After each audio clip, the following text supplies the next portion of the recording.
The sky is no longer the limit. We rise above the world. And the harder you doubt, the higher we fly. You don't know the fire behind these eyes. Tell me I can't, tell me I can't, but it's all always he who stands. Tell me I can't, and I'll show you I can.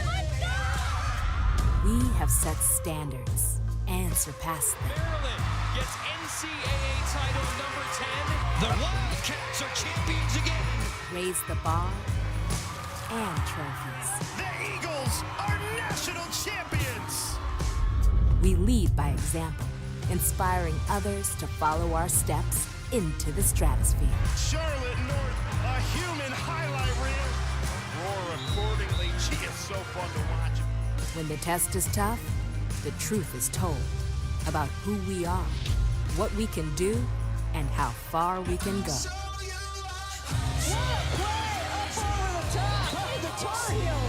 No boundaries. Gilbert shoots and scores. No apologies. No doubts.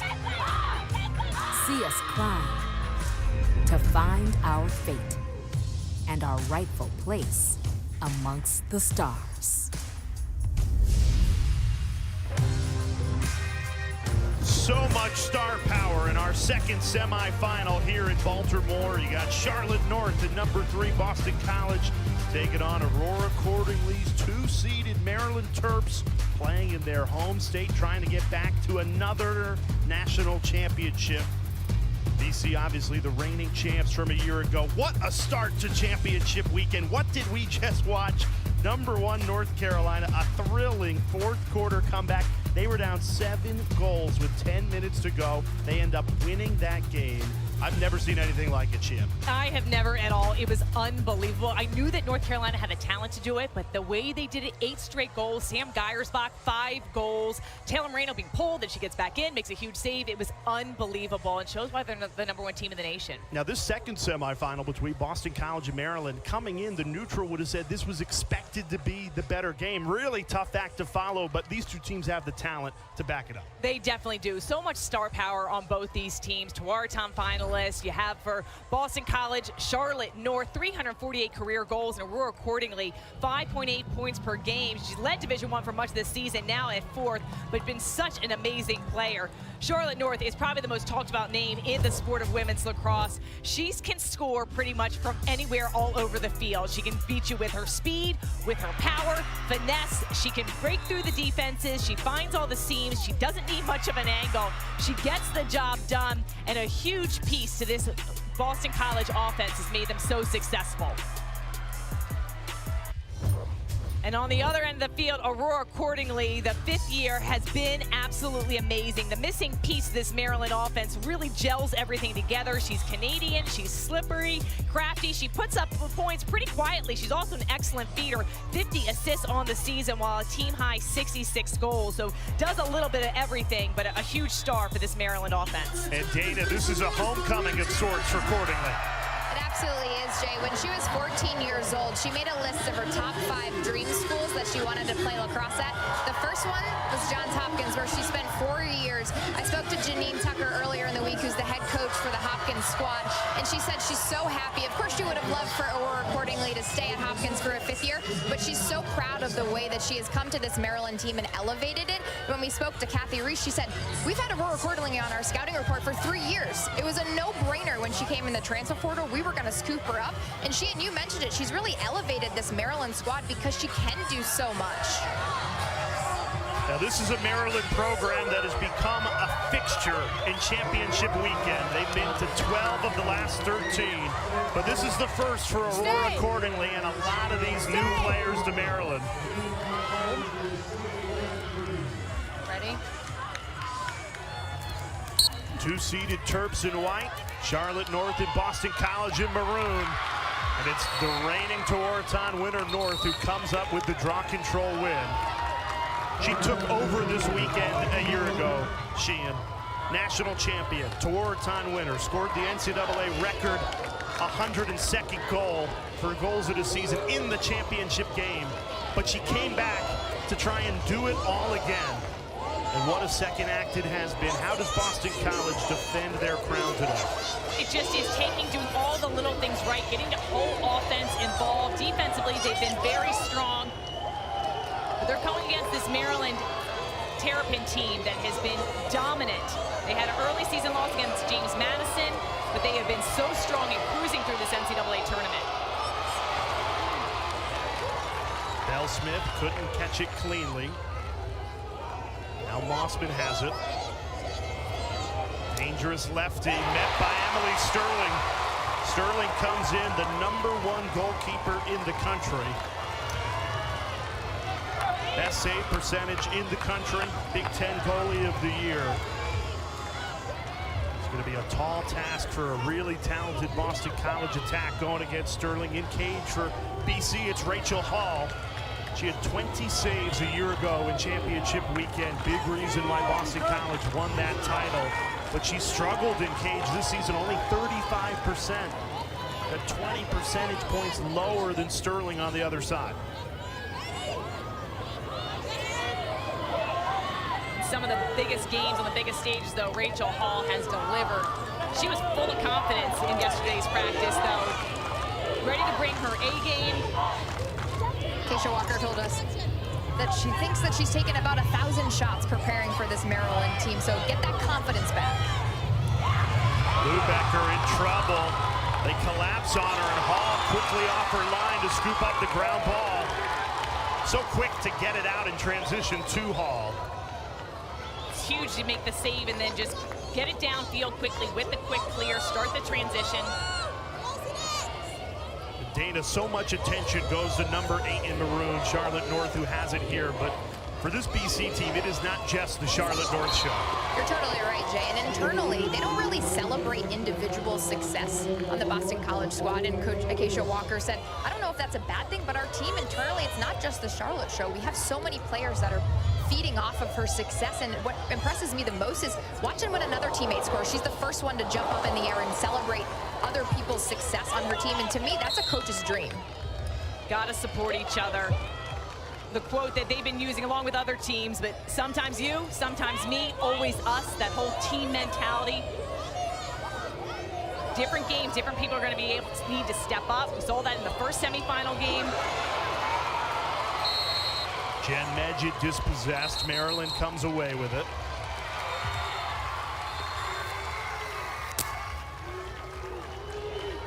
It's funny, we were talking about Emily Sterling, about what makes her the best goalie in the country, at least on statistically. And she was like, my teammates in front of me. Nobody wants to take credit on either one of these teams. All about the team versus the individual. She was giving praise for the defense, giving her the shots she wanted, which is so key. When you have a great defense in front of you that you know how they're going to play, the communication works.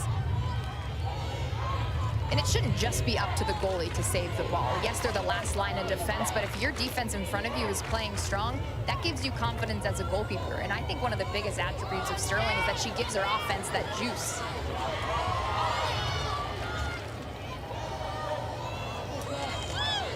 Lubecker on the move, trying to get the hands free, not clean. Maryland there to back it up. They send it up top to Cordingley. Tewaaraton finalist, Aurora Cordingley. Her first touch of the game. Sydney Scales draped all over her. Sending the early double teams accordingly, so Maryland's going to need to move the ball quickly. Levenger can't come up with it. Batted away by Bell Smith. Talented two-way midfielder. Scored 7 goals in the quarterfinal against Loyola. But she's not just a scorer, as she just showed. End-to-end action. She loves playing defense.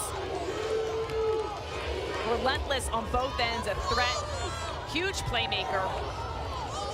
And an extreme athlete coming out of high school. She scored over 2,000 points on her basketball team. She was a libero on the volleyball team. So I love the cross sport that you can see on the lacrosse field. She's so quick, she's so shifty.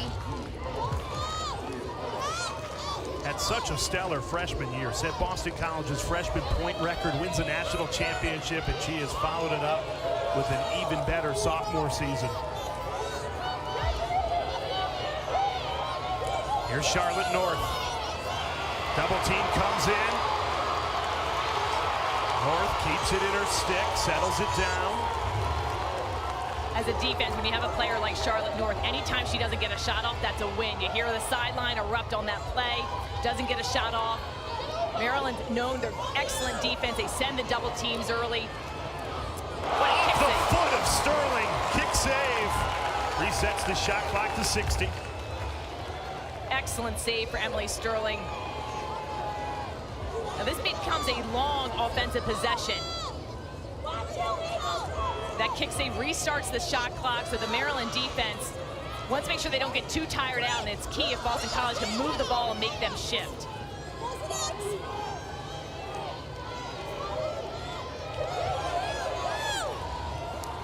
Jen Medjid with 30 seconds left on the shot clock.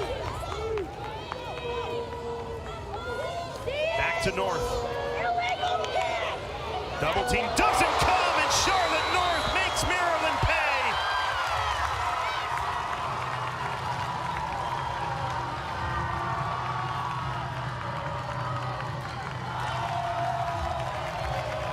Charlotte North, you see your numbers last year, 102 goals, an NCAA single season record. Belle Smith sets this up. She gets the pass, she sets the pick, and then Charlotte North gets a step on her defender. You gotta have the slide coming. She is explosive. Talk about speed. Her shot placement is so key and precise. Rips that top corner, non-stick side. You got to worry about Belle Smith, especially after her scoring the 7 goals, and Charlotte North is a handful. So good that they play that two-man game. You look at Charlotte North from Dallas, Texas, all-time NCAA goal leader, 2-time Tewaaraton finalist. She won the Tewaaraton last year. There's a lot of little Laxers standing on the fence, and I asked them, who's your favorite player on Boston College? They're all wearing Boston College garb. They got the bright yellow neon shirts, and they all said Charlotte North in unison. They're from Pennsylvania, so they traveled all the way from Pennsylvania to watch Charlotte North play, and they love the creativity. And one little girl said, I love the way she can just rip it from the 8-meter. A lot to like about Charlotte North's game. I love getting the officials' mic in there where you're able to hear Charlotte North saying she has it. Quite a loud voice, and that's whatever that code is to her teammates, what she's trying to say, whether she thinks that Maryland's got the ball, that she's going to win it, so they know where the ball is going to go, but definitely the communication there between those draw circle members. How cool for us to listen into that draw control circle. All the officials today mic'd up. And Charlotte North all over this field, opened to score with a great goal, and now goes back to the draw control circle, wins the ball right back to Boston College. Sterling did really good to deny that angle, come out and close it down. She really stepped up high in the crease there, Emily Sterling did. Gets her stick up, takes down the angle, and then Muff takes the shot.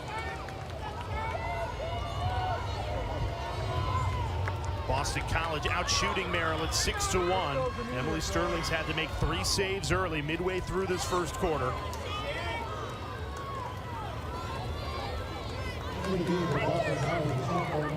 This Terps team really comfortable with the ball. They lead the nation in time of possession. They like to wear their opponent down over the course of 4 quarters. Not exactly a team that shoots out of the cannon to start a game. Here's Cordingley. Great look for the Tewaaraton finalists, couldn't bear it. One of the things that was so impressive for this Maryland offense against Florida in the quarterfinal game was their spacing. They created room for their Dodgers. We're seeing some plays. Grace Griffin wide open in the middle. Libby May takes it herself, bounces it home to tie it at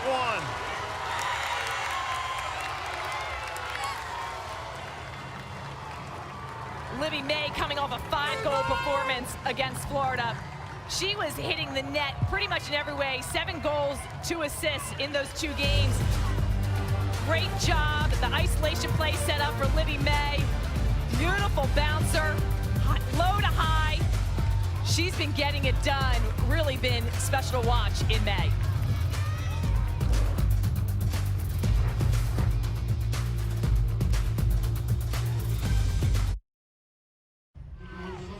The last time championship weekend was held at Homewood Field, it was Maryland and Boston College who met in the championship final. Megan Taylor stood on her head, most outstanding player of the tournament. Terps goalie went on to win the Tewaaraton. Maryland won the game 12-10, marked a 5th championship in the decade for Kathy Reese of the Terps. And the wait for Boston College would continue. Of course, they won it all a year ago. And Kathy Reese said, you know, 2019, not that long ago, only 3 years, but Grace Griffin was the only player that played in that game who is still on her team today. It's unbelievable. She said this is all new for them, this experience. We talked about the transfers for all these teams, but for Maryland, they've got 2 really integral pieces. Aurora Accordingly, this is her first Final Four game. Abby Bosco from Penn has been amazing for the Terps on defense. She's a transfer from Penn. She turned to her teammates after the quarterfinal game and said, I've never done this. And they said, neither have I. So it's a new experience for so much of this Maryland roster. And on the flip side, for Boston College, Courtney Taylor, we asked her yesterday, transfer from Temple. She said, I wanted to come to Boston College because I remember that game and I wanted to win a national championship. So really interesting how the transfers have inserted themselves and remember some of those losses. And I think it's key when you have those new faces to the program, whether they're freshmen or transfers, just to have that new energy that you understand how cool this really is. If you've never done this before, you understand how special it is. Not that that gets lost, but I think sometimes it diminishes it when it's what you expect. So it's great to get that excitement. Martello rings it off the pipe and in. Kayla Martello right down the right alley, fires Boston College back in front.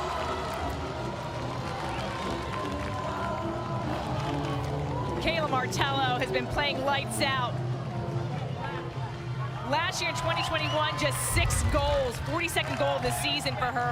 Watch the spacing. BC does this extremely well. When they clear through and the off-ball players cut through, it makes a double team and the slides harder to come. So Martello is able to take her to the outside and get that shot off. Look at her placement in the line. So she's outside. That black line you see there is that 8-meter. And as a defensive player, you're taught, force them out, get them outside there. So good defensive effort. You got to credit Martello for getting that score. A lot of times a defensive player, you're told by your goalie either I want you to force them out, and usually that's probably the area that they want you, give them a lower angle shot. Some goalies actually want you to force them to the inside. They like that shot better, but ride them out, get them outside that 8-meter to make the lower angle shot. Hold. She has it! Shan! Hands off. Courtney, on! Hands off the head. Where head? Your hands on the head. You know where your hand can be. Here we go. Ready? Love listening to Charlotte North of the draw control circle, dictating the circle play. Courtney on, talking to Courtney Taylor, but it was her fellow circle member, Holly Schleicher, who scooped up that draw control win. BC has won every draw control today, 4-0.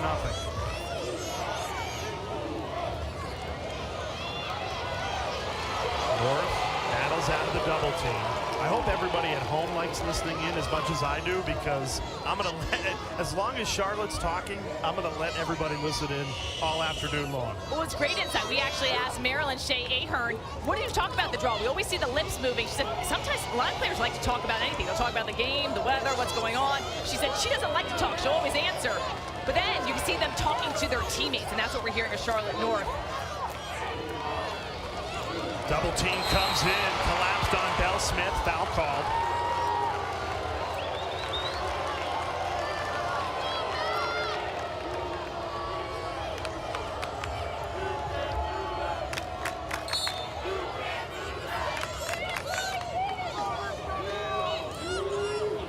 Here's North. Double team has not come in yet. Last time they didn't double her, she scored. Double team does come in now. Great recovery for the Maryland defense. Any reason you wouldn't send that double immediately? I think there are other dangerous players, so you need to be careful. Don't send it too early, and I like how when they did send it, because BC wasn't able to find an open person. Great save, Emily Sterling, to deny a jumping Charlotte North. Sterling is locked in early. 4 saves for the Big Ten goalie of the year so far.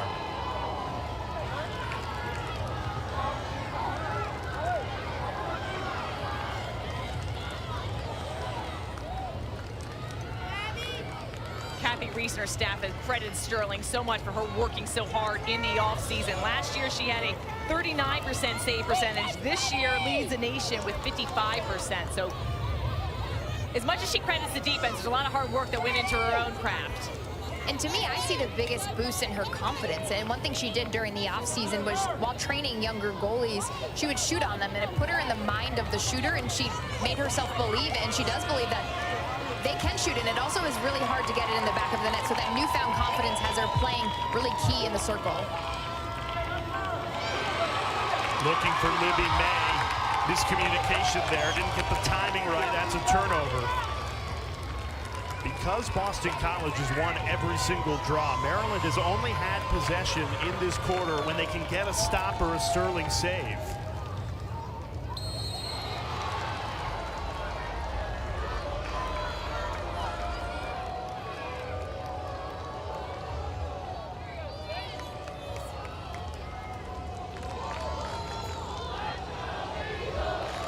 Minutes remaining in this opening quarter. If you're Boston College, you feel like you've dictated the tempo, controlled this game so far, and yet Sheehan only leading by 1 goal. Yeah, I mean, the possession is going to be everything, but Sterling has come up with some big saves.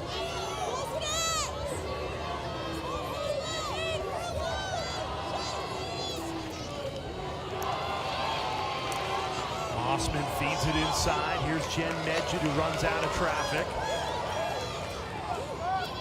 Charlotte North eyeing up her opposition. Boston College, another patient possession. Shot clock ticks under 20. Martello inches away, whizzed it wide. 10 seconds on the restart. BC has to hurry. Mossman looking for Medjid, knocked down, and Sterling has it for Maryland. Another great defensive set for the Terps. Terps defense has been so great, and Kathy Reese gives so much credit to Lori Kennis, who's been a long-time defensive coordinator. We're trying to get some quotes out of Kennis yesterday. She just wanted to give all the credit to the players, but just a mastermind, so well respected by her colleagues. She's too humble. We're going to get a quote out of her eventually. But you watch the way that she's coached the defensive players, and year in, year out, Maryland's always got one of the top defenders in the nation. Abby Bosco, this year's Big Ten Defender of the Year.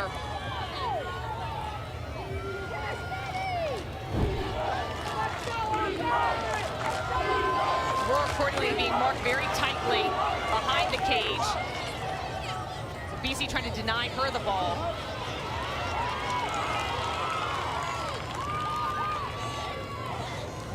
Libby May, great move, hands free, she scores! Libby May! She's got both goals for Maryland today. That one ties it at 2.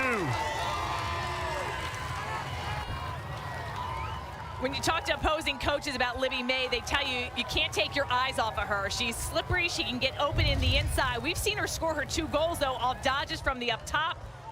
Great switch to the hands, protection of her stick. Look how she keeps that stick right in front of her face. She's picked up right where she left off in that quarterfinal against Florida, had 5 goals against the Gators. Such an impressive performance. And again, she's picked up right where she left off. This was the Florida game, and she was just scoring at will from multiple different angles, getting her hands free, sliding into space. Great first step. She's able to catch inside of traffic and then just takes the extra second needed to get a great shot off. Does not get rattled with all the pressure. In the last 3 games, 15 goals and 3 assists. And you have to play her honest as a defender, because she can do so much around the field. She might be a scorer in some games, but she can feed as well. Yep, really tough to Come on over guard. the line. Come on up. It's sitting in her stick. Come on. Fix. Don't squiggle. I'll fix it. Don't move. Okay, don't move. It's hard to line up. Has it. Hold it. I'm leaving. Ready? Now you see why these draw setups take so long. They've got to get Yes. everyone to get, the ball is put in the upper third of the stick of each player. You're not allowed to move. If somebody moves, then that's when you see that change of possession right away. So the officials trying to make sure that there's not any infractions, but a lot going on. I have a whole new appreciation after listening in. Under a minute to go in this first quarter. Boston College has won all 5 draw controls in this game, but tied at 2 with Maryland.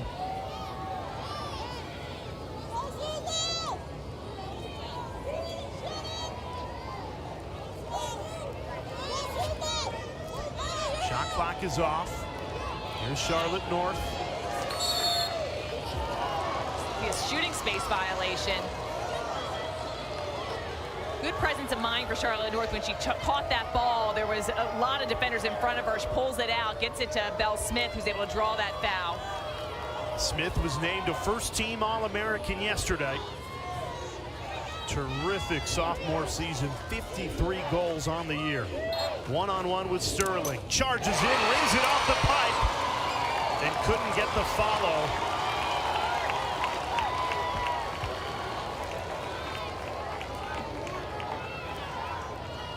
Seems like Maryland is content to just take this to the second quarter. You can see Coach Kathy Reese signaling from the sideline. She said, just hold it. Hold it here, run the clock out. After our first semifinal, featured a 7-goal comeback in the final 10 minutes of this game. I don't think either team's going to get a 7-goal lead at this one. Not much to separate Maryland and Boston College in the opening 15 minutes, Sheehan. Both going punch for punch, very evenly matched. Lots of star power. The fans are out. I think we got a great semifinal. Don't go away.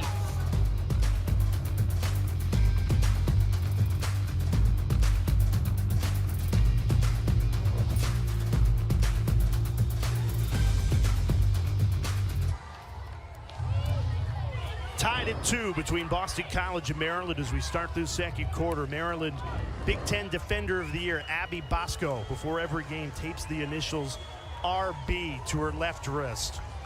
Those initials belong to her father, Rich, who lost his life in the 9/11 terrorist attack when Abby was just 2 years old. Abby, not much memory of her father, but hears so often from her family and her father's friends that Bosco gets her boundless energy, the endurance from her father. She's honored his memory, certainly on and off the lacrosse field. Such an impressive young woman. We got to speak with her earlier this week. Love watching her play and everything that she brings to this Maryland program. Such a welcome addition. It was really touching to talk with her about her father. She shared a story about his energy that she loved, that her dad and some buddies did a bike ride trip from Hoboken, New Jersey to Spring Lake, New Jersey. It took all day long. They were all exhausted on the front lawn of her grandparents' house, and he's the first one to pop up and say, who wants to play basketball? And they look at him like, no one. And she said he always had that energy, and her mom will tell her that her energy, and when you see her play, she's up and down the field, and she'll look down at her wrist to see the initials when she needs that extra spark or that reset button. And what stands out to me is her resiliency, but her positivity. And I love the story that she told us, and also yesterday, that on his birthday, they always get a certain type of food, Chinese food, and they celebrate, and her teammates have embraced them. Boston College wins the draw and starts this second quarter with a goal. The Eagles have won every single draw control of the game. You heard Jalen Ahern screaming in the circle. Wasn't happy with the setup, and Boston College wins it and cashes in. Watch the draw control here. Unbelievable take. North has unbelievable goals, but she's so key at the draw circle. And here's Jen Medjett, number 35, the quarterback of this offense. Acacia Walker calls her the best shooter on the team. Beautiful job, the deception there. She cradles the ball low, and then she brings it topside over the shoulder for the score. The senior from Garden City, New York. Third-team All-American last year. Such a great goal scorer, and has increased her production. Freshman year, 14 goals to this year. And shooting's really been the focus, Sheehan. In that Loyola game, it was a big point of emphasis. So for her to take this postseason and really turn up a notch is huge for this Boston College squad. And we're going to hold. Hannah, you get other. Hold it. 3. Ready? Compared to the first semifinal, we have a very chatty draw control circle. Every single draw, you see there's a lot of action between Charlotte North, Jalen Ahern, and the officials that rotate in. Maryland's able to get that first draw control win. Took just 17 seconds to score in this second quarter for Boston College, outshooting Maryland 11-4 in this game so far.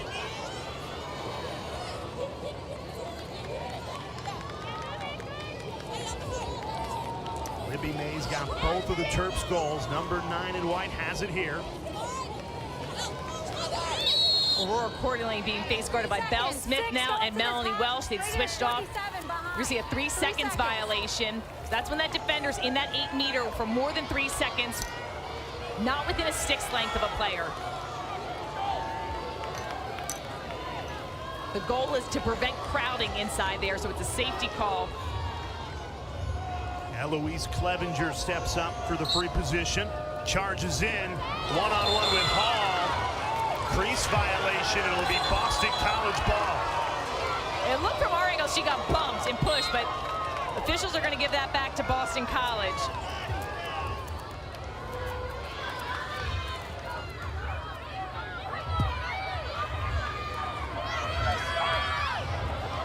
Holly Schleicher weaving through traffic. She's the one-woman clear machine for BC. So quick to scoop up a ground ball as well. Double team collapses, another cause turnover for Maryland. Great check by Grace Griffin, the 3-time captain for this Maryland team. Only 3-time captain in Maryland's history, which is so impressive with the leaders that have come through this program. The only player on this Maryland team that played in the 2019 championship here at Homewood against Boston College. You're the veteran leader of this team, 3-time All-Big Ten player as well.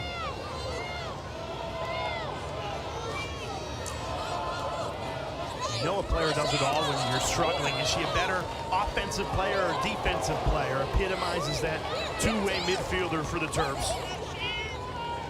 And she's changed her role year by year with what the Terps needed. Different years she's been scoring more. Sometimes she's more on the defensive end. Really does it all. Lubecker scores, but I think the whistle blew. No, they're going to count it. They're going to say it was a continuous whistle. She has the whistle for simultaneous, Foley. We hear the official mic'd up explaining to Rachel Hall. She determines it. So the official that blew the whistle says it was a goal and it was a simultaneous whistle. That was a rule change a couple years ago. It is very hard for the defense. So listen in here.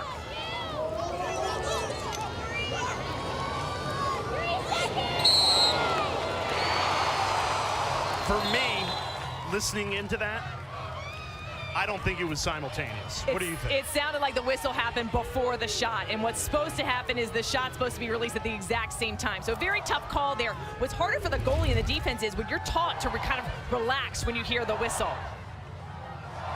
But the rule is if it is a simultaneous whistle, which it was ruled, and the shot goes off at the same time it goes in, then it is a goal. If the goalie makes the save, then there's no foul that's going to be awarded.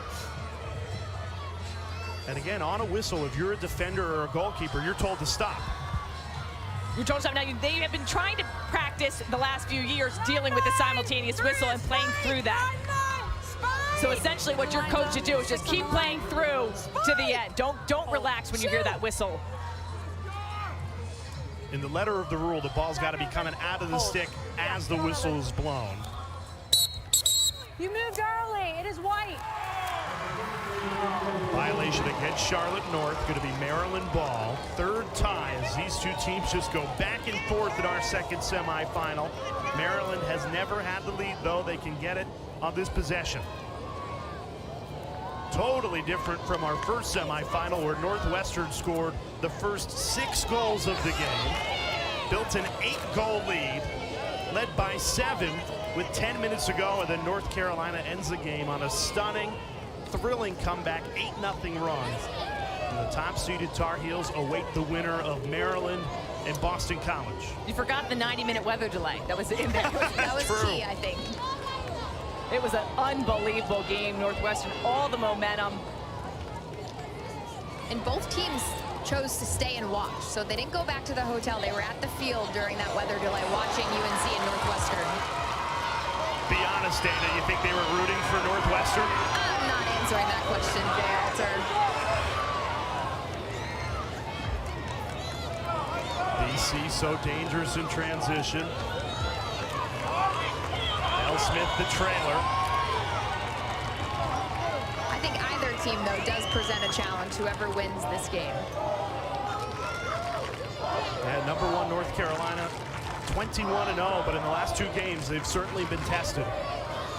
Stony Brook put up a great fight. Northwestern had them on the ropes.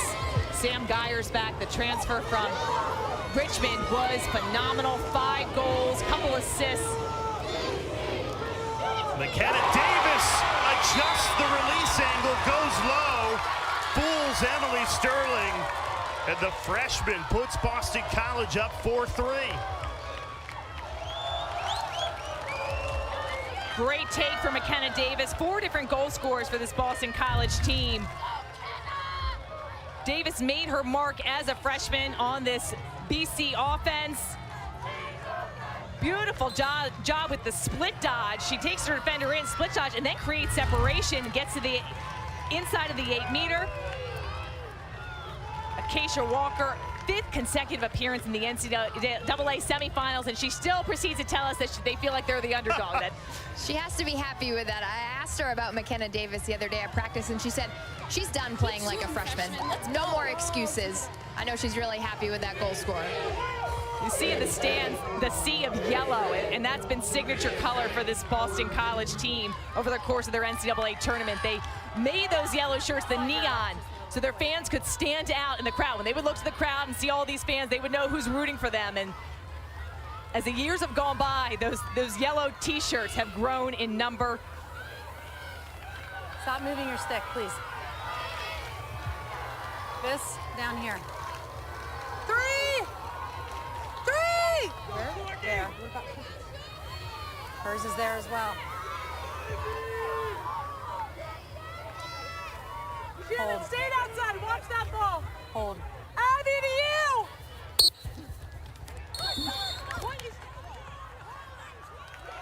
I think they're going to call an off-ball foul on the Circle player for holding on Maryland. So that's going to be BC ball.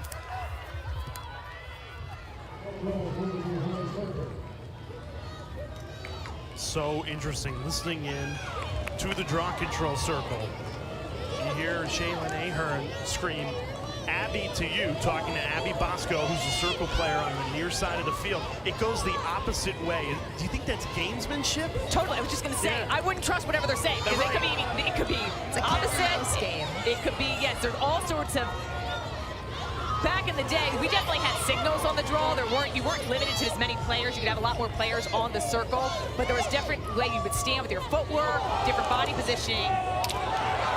What a great pass, threaded the needle into Martello, who could not finish.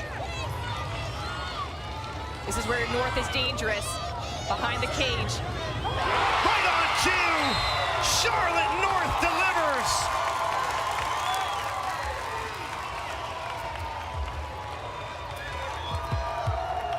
She can release the ball from any point on her body, up by her head, down to her ankle. 84th goal this season. She can beat the defense in many ways. Look at that split dodge. Defenders don't know which way she's going. If she's going to beat you topside, curl underneath, she gets a separation. Her ability to just get time and room, get her stick free, the release points, that one goes 5-hole between the legs. It's the deception, and I don't know as a defender how you even play her without sending at minimum 3 defenders to her. And even then, she has that deception to weave in and out of them. It's a thing of beauty, and she uses her stick as an extension of her body. So creative. 2 goals in 64 seconds for Boston College. It's the first time today that either team is led by 2 goals. Ready? Here we go. Dana's been trying to clock her shot all season long on that meter. We haven't been able to get the official release from it, but we did hear from her that she was clocked over winter break and shoots about 90 miles an hour last she was clocked. So I believe it. I'm trying to get you. Here we go. All right, good. Hand over. 3! Keep it here. Watch your hands. Ready? No, I got white ball. Your hand is on the stick. So there's certain Your placement. hand is on the head. Your hand is not able to be on the head of that stick. That's the plastic. On the shaft, it's allowed to be on the shaft, but you can't have your hand on the head, and because that's a different type of grip area, and you were able to maneuver it. So the officials looking at all the details, trying to make sure no one gets an advantage.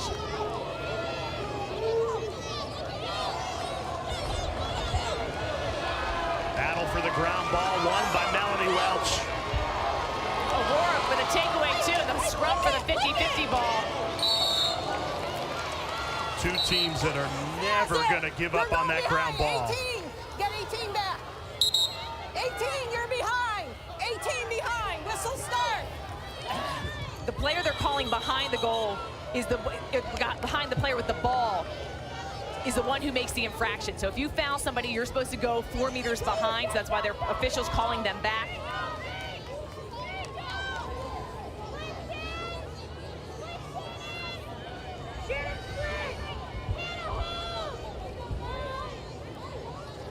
It'll be Eloise Clevenger, the sophomore, on the restart.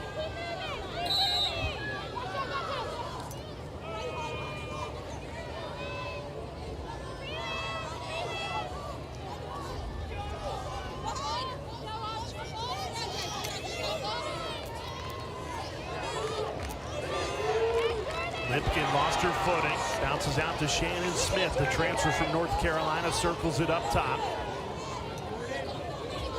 Now Libby May, who has 2 out of the Terps' 3 goals today.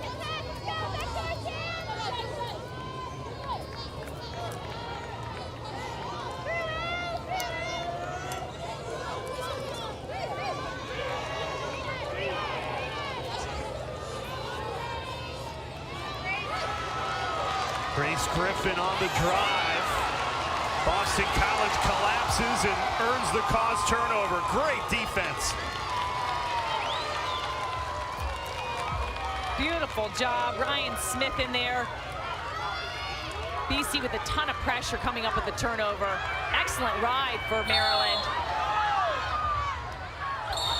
Well, that was a hard foul. I think they're just going to award possession, but easily those extension of the arms in the midfield could easily be a card. Keisha Walker wants one too.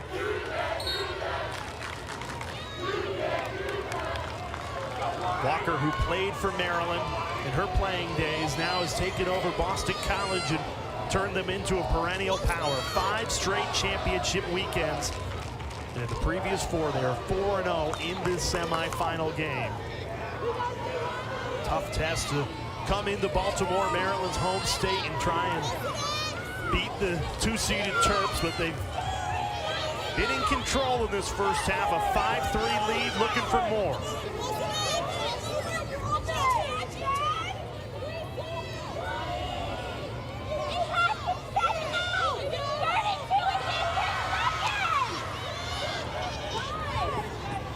Bell Smith trying to get those hands free, surrounded by White.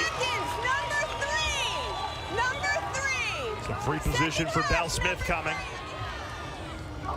That's a 3 seconds violation. We've seen that called. The officials keeping their eye on that in the 8-meter. BC very effective, 7th in Division I on 8 meters.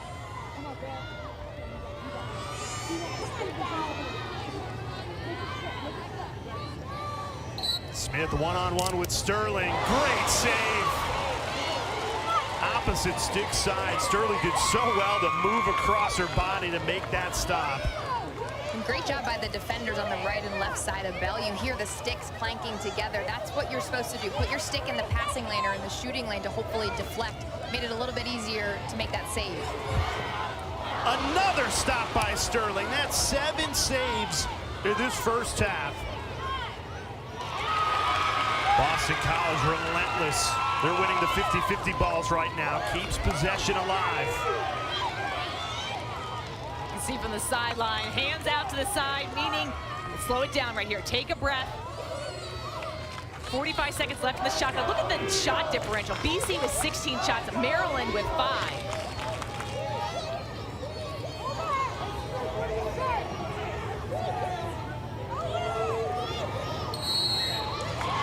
North triggers the whistle.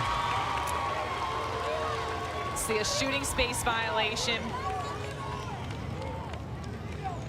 Charlotte North on the 8-meter is appointment viewing. The most electrifying player in the sport right now. Already 2 goals to her name today. Winds up, steps in, and scores!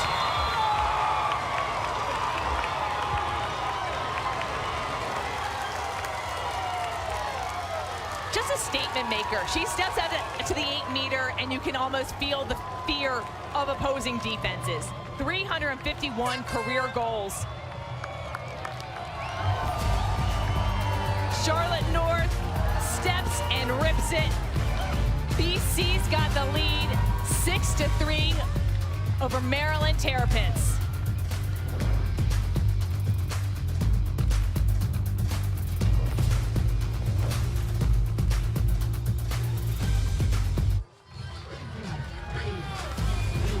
What a start to championship weekend of the first semifinal. North Carolina, a thrilling fourth quarter comeback.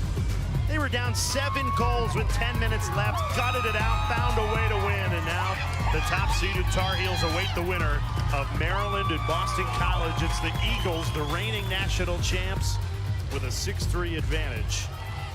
Our championship game begins noon Eastern time on ESPN. For more information on the 2022 Women's Lacrosse Championship, visit ncaa.com.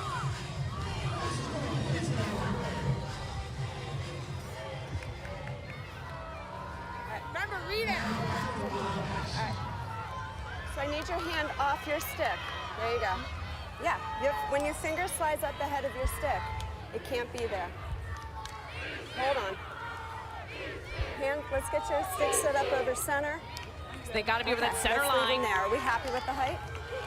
Here we go. All right, here we go. You see the pressure of both those sticks. Backhand, backhand. Spike! Backhand over center, please. Backhand, white, good. Yep, here we go. Leave them there. Hold on. This is one of the reasons these players don't like to play with this draw stick, and they switch out for the field stick. The ball gets into a weird spot in that pocket that it can make it be throw differently. It's manufactured a little bit differently. So after they take this draw, you often see them switch the sticks to get their field stick, different than their draw stick. Yellow card comes out. Abby Bosco did so well to win this for Maryland. Watch this play, and then you see the stick into the face. So Boston College, Courtney Taylor, number 27, will be sidelined for up to 2 minutes. You don't typically see that happen with Courtney Taylor. She's able to make those checks without losing body position, but that time, good call by the officials. Abby Bosco, Big Ten Defender of the Year. Incredible when you consider that she transferred in from Penn, where she really hadn't played in a competitive game in 2 years. Came in, took to the Maryland lacrosse culture like a fish in water. So many of these players had such a tough road with COVID, but the Ivy League players, it was just a whole different experience with 2021 being canceled, and she and her teammates rented a field so they could practice, because she said, I want to, as a captain, I want to make sure this program's better than when I came here, and have the freshmen be able to have the experience playing against other college players. I've had it. You're hanging in. Hatch here, you're going behind. I had the flag. It wasn't when you got out. They're talking about the 3 seconds violation. So if you get out of there within 3 seconds, the count restarts. But she's saying, I had the flag up. You were already in penalty, even though you thought you were out. Maryland woman up. Do you go to goal here if you're Shannon Smith, or do you pull it out for a better shot? I think it depends how confident you are in the 8-meter. I would take this angle, a right-handed player going into the 8-meter. You think you have it. Smith decides to pull it out. 45 seconds on the shot clock.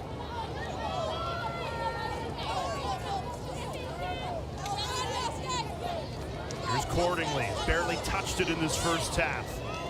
Great pass. Great save. Rachel Hall with her first of the afternoon, and it's a big one. BC launches straight into an attack. So dangerous in transition. Look out. Bouncer goes over.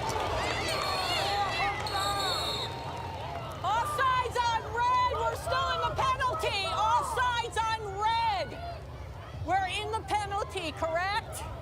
Red had a card, it's white ball, offsides. And that's a big call, because if Boston College decides not to go to goal and just kill that woman up penalty for Maryland, get it back to even strength, instead they force it, they call offsides, and now Maryland has the ball back with more than 30 seconds, a woman up. Plenty of time to get a shot off. The one thing I would say is this Terps team #1 in time of possession in the country this season. They're not used to playing so much defense. The offense has barely had it in this first half. It's been hard to get into a rhythm. Libby May with 2 of the goals, the first 2 goals. Hannah Lubecker with the 3rd. Great cut, everything but the finish for Ahern.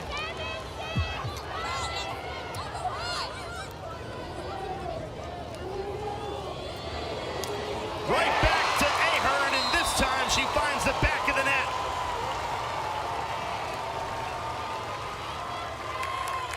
The face guard was released from Aurora accordingly, gave her a little bit of room. She was able to operate behind the cage.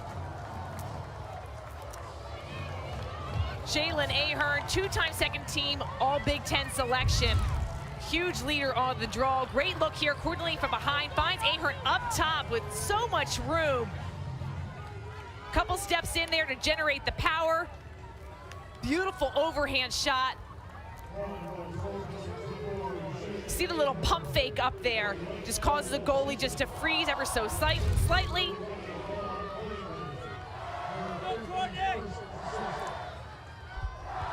Maryland's first goal in 9 minutes. It ends a 3-0 Boston College run.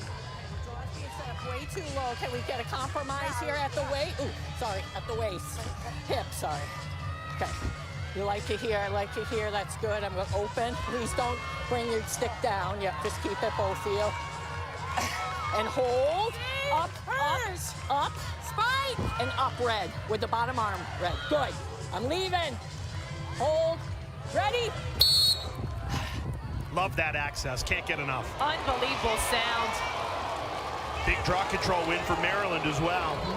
It's so interesting because you are on opposing teams, but you almost have to work together to keep the ball in both of the sticks and also level. It's just an incredible craft, and over the years, the draw circle has become such a dedication that you see these players studying film, watching tendencies, really different in the last 5 or 6 years. It's really elevated the women's lacrosse game.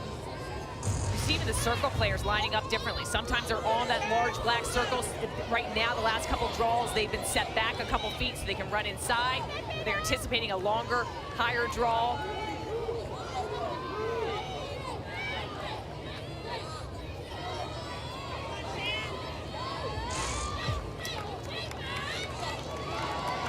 Here's Lubecker, has a step on Bell Smith.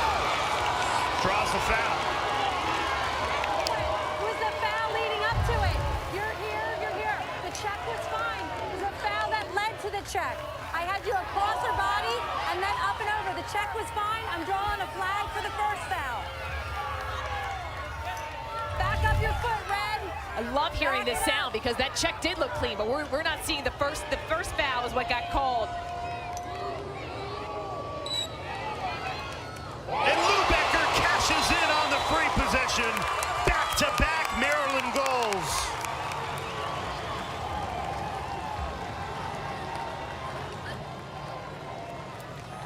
Being successful on the 8-meter is so crucial in women's lacrosse.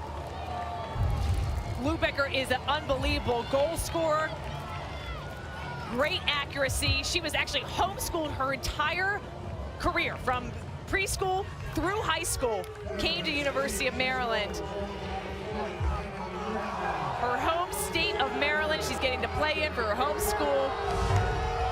How do you get recruited as a homeschooled kid? She did play on club teams, but it had a very unique experience, and didn't know necessarily if she wanted to play college lacrosse, and was recruited from her Skywalkers club team. And what's even more impressive is when we asked her, coming to the transition to college where there's 30,000 kids at Maryland, she said, I wasn't fazed by it. No shell shock at all. I think that speaks to her character and the competitive nature. Draw control battle, so interesting. Boston College won the first 6. Since Maryland has won 5 of the last 6. Awesome. Come on up. Pour the orange. Pull. All it hurts. We're gonna position it there. Spike. Hang on. And there. I'm leaving. Ready? 24 has it. 24 has it.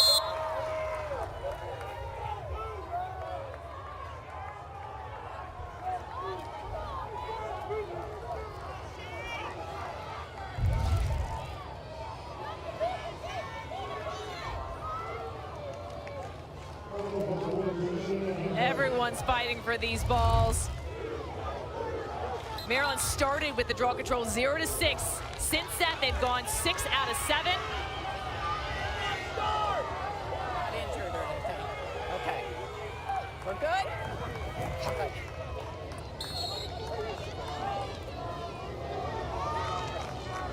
This is more the brand and the style of lacrosse that Maryland is used to playing. Winning the draw, wearing the defense down.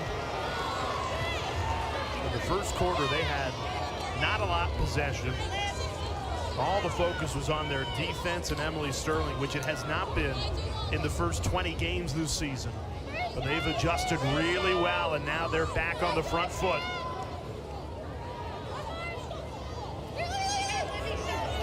Here's Libby May. Great pass. Maryland makes it 3 straight goals to tie it at 6.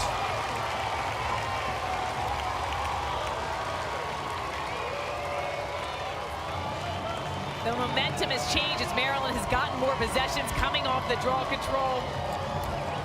Shannon Smith, the UNC transfer, gets her 25th goal this season. The Maryland faithful are out. Great look here. Libby May, who's drawn a lot of attention going to cage, finds Shannon Smith wide open in the middle. Great turn. She takes this shot, takes this pass, turns, and then shoots to space, the opposite corner. I think there was a miscommunication defensively for Boston College. A lot of chasing in that play. We talk a lot about the transfer portal. Well, a player at each position. Accordingly at attack, Abby Bosco. In defense, Shannon Smith in the midfield, making that instant impact in their grad year. Maryland has been so really benefited from that transfer portal, finding the right players to come in. Maryland's on a 3-0 run in the last minute and 39 seconds. This is a game of momentum. We saw the different shifts in the first semifinal. BC had the 6-3 lead, and now Maryland has battled back. Ready?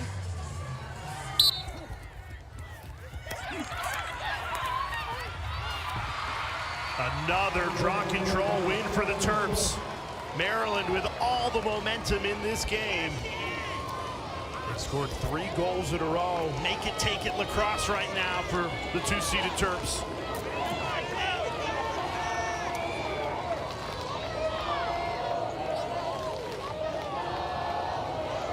Accordingly, still being face guarded.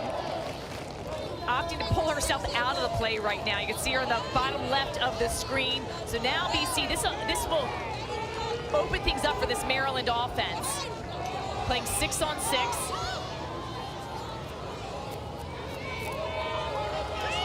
One minute left in this second quarter. What a goal! The reverse shovel to the back of the net. Eloise Clevenger fires Maryland in front.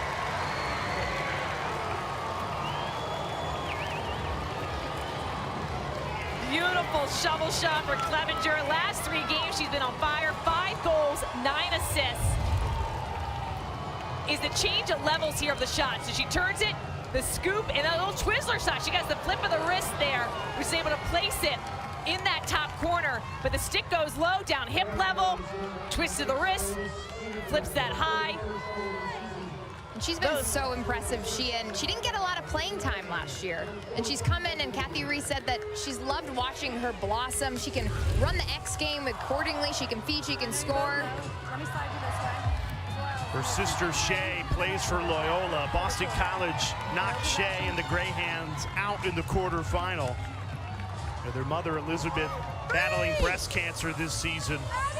So desperately wanted those 2 sisters to meet in the semifinal, but Eloise is here, and she has fired Maryland in front. She's been one of those players. All these teams seem to have a player that's exploded the second half of the season. And Eloise Clevenger's really elevated her game. Maryland has won the last 6 draws. They've used it to go on a 4-0 scoring run over the last 2 minutes and 30 seconds. 3-goal Boston College lead is turned into a Maryland slight edge. 4 goals on 4 shots to close out this second quarter. Maryland with all the momentum. Got 10 seconds here before halftime to tack on one more. Mays open, they tried to get it to her, knocked down by Sydney Scales. 2 seconds left.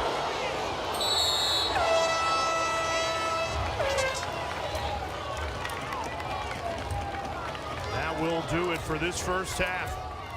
Maryland erases a 3-goal deficit to take their first lead of the afternoon, headed into halftime. Back and forth action between these two teams. BC's going to have to try to figure out something differently on the draw. Maryland's been able to make their adjustments and string together the goals to take the first lead of the game.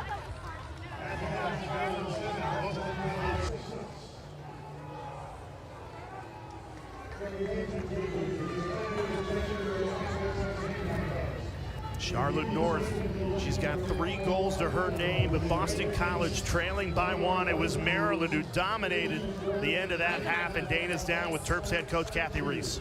Coach Reese, down at 6-3 at one point. How did you climb back? Well, I think, listen, this is quite the environment. This is so much fun, and we're just really focused on one play at a time. And that's what we told them. We came in and listen, like, we need to win the next play, and that's it. Let's keep our heads in the right place and just kind of chip away one play at a time. When you talk about chipping away defensively, you were able to disrupt Boston College. What do you attribute that to? Yeah, D, I think we've had moments where we've been great. We've missed a couple, but Emily's playing great in the cage. Our slides are getting where they need to be. We've had some long possessions, so I think we can do a little bit better job in the second half on the offensive end of just being confident with the ball and maybe just kind of taking care of each possession a little bit more. Thanks for the time, Coach. Thank you. Jay? Kathy Reese and her Maryland Terps, a 1-goal lead at halftime. Looking to add to Kathy Reese's 5 national championships. What a half, what a semifinal it has been today in Baltimore. On the other side, you'll be with the Sound On crew, Tarian Amari and Mike Corey.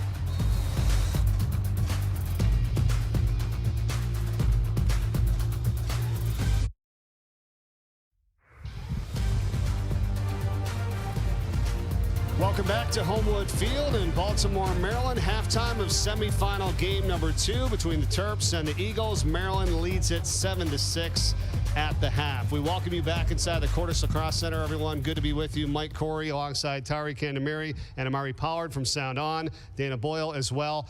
1-goal lead here for the Terps. Back to this game in a moment. How about our first semifinal game? Wow. Northwestern was leading 14-7, 10 minutes and 15 seconds to play in the game, and your prediction of them winning possibly by 8 to 10 goals was right on. What happened? I know you were beside yourself with the result of that game. Yeah, that I was, but it was like a perfect storm for North Carolina, and the transfers really shined, putting Andy Aldave on the draw. Sam Geyer's back. Those last 4 goals, they sealed the deal, and they really came through for their team.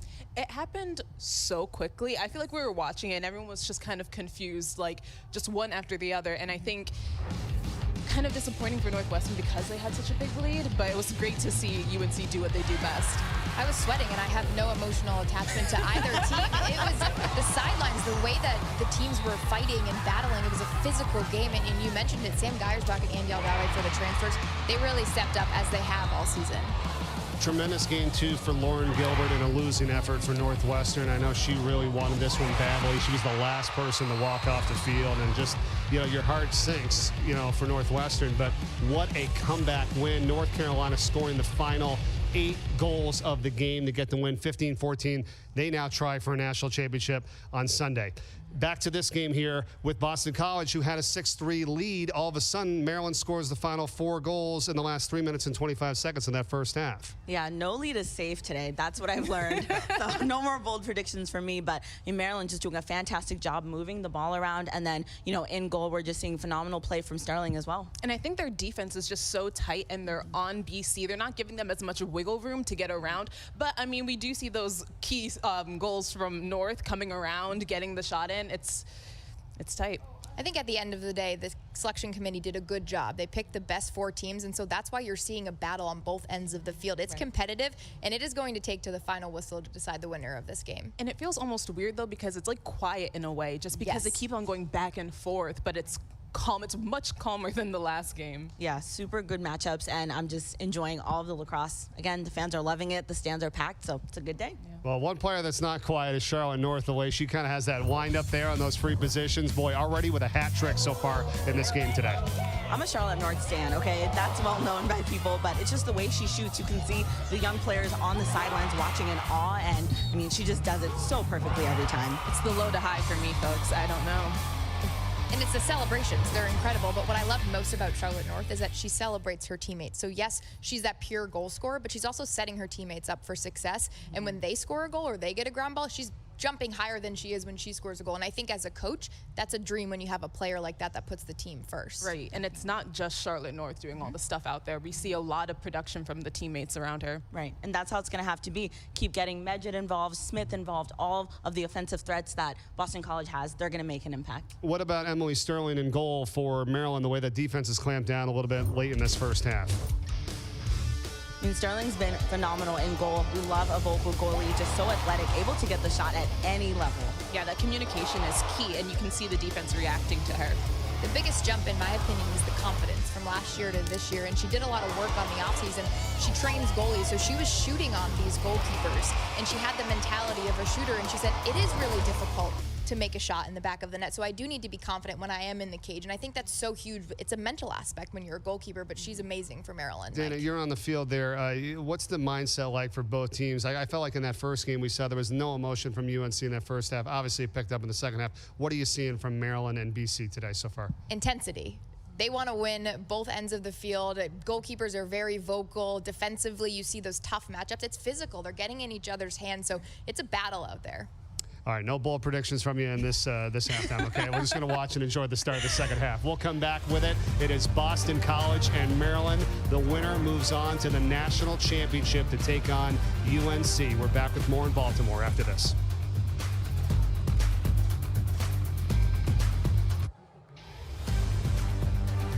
Halftime of our second semifinal game here today in Baltimore. Maryland leads Boston College 7-6. Charlotte North has 3 goals for BC, but Maryland scored the last 4 in the final 3:25 of that first half. Jay, Sheehan, and Dana for the start of the second half after this.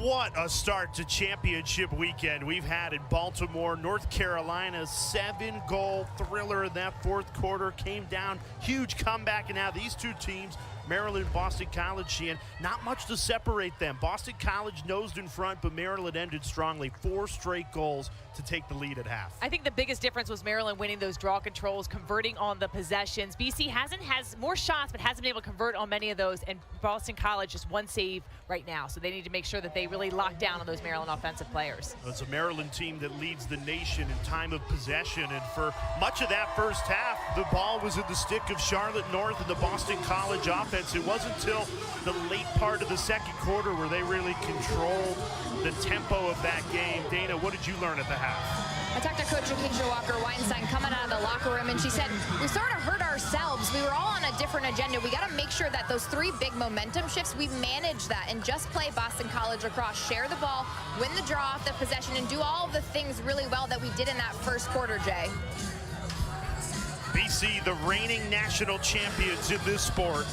Rachel Hall, the goalkeeper who we just showed you, was so clutch last year on this weekend. 20 saves last championship weekend. She only had 1 save in that first half. Yeah, and I mean, that's just going to have to change. And we talked to her yesterday, 3. So confident coming into this game. So it's a lot about the shots she's seeing. Hey, Ines! Shan wants to drive! Straighten out for me, Red, on the line. Yep. Hold. Hold it! Love listening into that draw control circle. We've done it all afternoon. Maryland picks up where they left off. Won 8 draw controls in that second quarter to Boston College's 2. Allowed them to come back from 3 goals down to take the lead to start this third quarter. They won 9 out of the last 10. Accordingly, with no angle, somehow squeezes it past Rachel Hall, and Maryland takes their first 2-goal lead of the day. accordingly being shut off and trying to be face guarded, one of the 5 remaining Tewaaraton finalists. 116 points on the season. She's got great speed, but this ability, she's basically at goal line extended, lets this one rip. I think they thought she was going to go behind the cage. Beautiful placement. Looks like Hall just dipped down a teeny bit. You see her crouch a little bit, opens up the net, and Cory DeLean is able to slip it by. Yeah, it's a homecoming for the Canadian. And you can, wait, what? This isn't being played in Canada, but she spent 4 years at Johns Hopkins. Homewood was her home field for those 4 years. That's who's hosting championship weekend. And boy, has she made the most of her 1-year grad year, moving to a Big Ten rival in Maryland, but she has given them such a spark. Such life. She's 9th in Johns Hopkins history in career points with 182, and making her mark on this Maryland program. Ready? And it is a fine balance, Sheehan, with all the transfers when you come in. You don't want to step on the toes of the players that have been there longer than you, but you also want to prove your worth. And when we talked to her at practice, she said, I felt immediately comfortable and confident at Maryland, and I did show the coaches that I belong and believe to be on the field.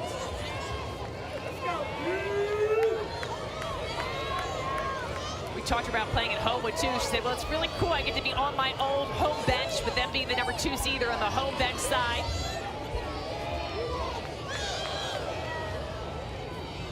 Martello spinning her way in, off the pipe, inches away from making it a 1-goal game. Boston College hasn't scored since the 5:33 mark in the second quarter. So a team so known with piling up the pressure, such an electric offense with Charlotte North leading the way. They have failed to score in almost 8 minutes of play. It's allowed Maryland to go on a 5-0 run. What has impressed you most about this Terps team today, Sheehan? I think that making adjustments on the draw control, weren't winning them. They've been able to open up the different scoring. The way they've operated the face guard with Cory DeLean still getting her the ball. Great takeaway here, Rachel Hall getting possession for Boston College.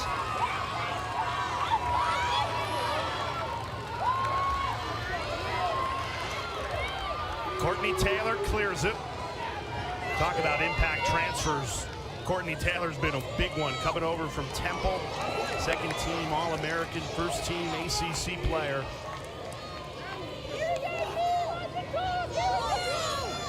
Get the feeling Boston College could really get a goal. They go to Charlotte North, who has 3 today. Double team. Contact, no call. Give and go, Weeks. Exactly what the Eagles needed. Cassidy Weeks delivers.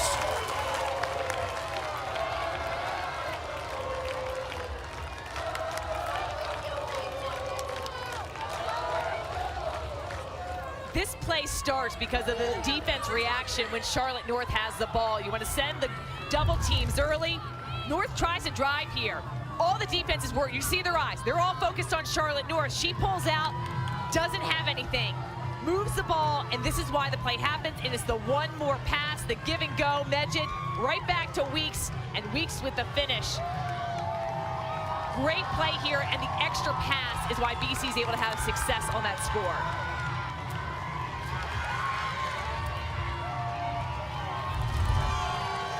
And we talked to Charlotte's teammates, Sheehan, and they all say Charlotte takes a lot of that pressure off of us. So when we get the ball, we get to feel free when we play it, and you saw it develop on that play. Totally. When the ball is in Charlotte North's stick, the defense starts to panic, and I liked how North moved that ball. Instead of trying to re-dodge again, trying to force things, she moved it and still was able to create something offensively. Get this ball in the air. Here we go. Ready?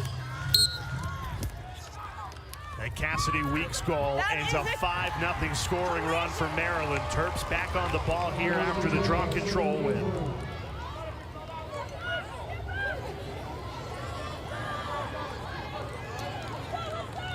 Last time the championship weekend for women's lacrosse was held at Homewood Field in Baltimore, home of Johns Hopkins.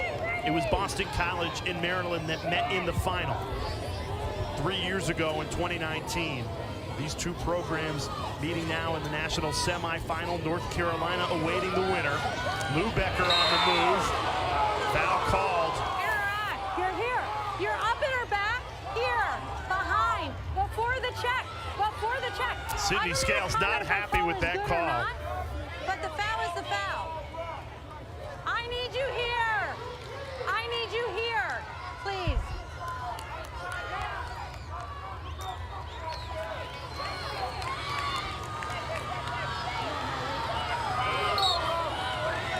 Lubecker charges in and blows it past Rachel Hall. Maryland cashes in on the free position. Regains a 2-goal lead. No BC defender lined up on Lubecker's right side, which allowed her to have a lot more time and room going in on the 8-meter. Defensively, you want to have people on either hash marks on either side. But Lubecker wide open on that right-hand side, her stick side. She's able to go in. Watch the angle and what she's seeing here. Hall again dips low, bites on that fake. So tough for a goalie to score on these to save on these 8 meters. Different approach. And you see Lubecker move her head down, throws in a little head fake. I think it's becoming common knowledge that when Lubecker gets her hands free, she is going to release a rocket. And you said it, no one on her right side, so she's really able to take advantage of that space, get her hands free, get more of a shot placement on Rachel Hall. And it looked like Sydney Scales, a player that had to be put behind, was pointing to somebody, but it was too late for somebody to move. But that's the kind of communication you need defensively to make sure everyone's lined up. Okay? All right. Don't twist, nobody. It was clean open. Now we're gonna hold it. Don't go down. And the other. Ready? North trying to win it to herself.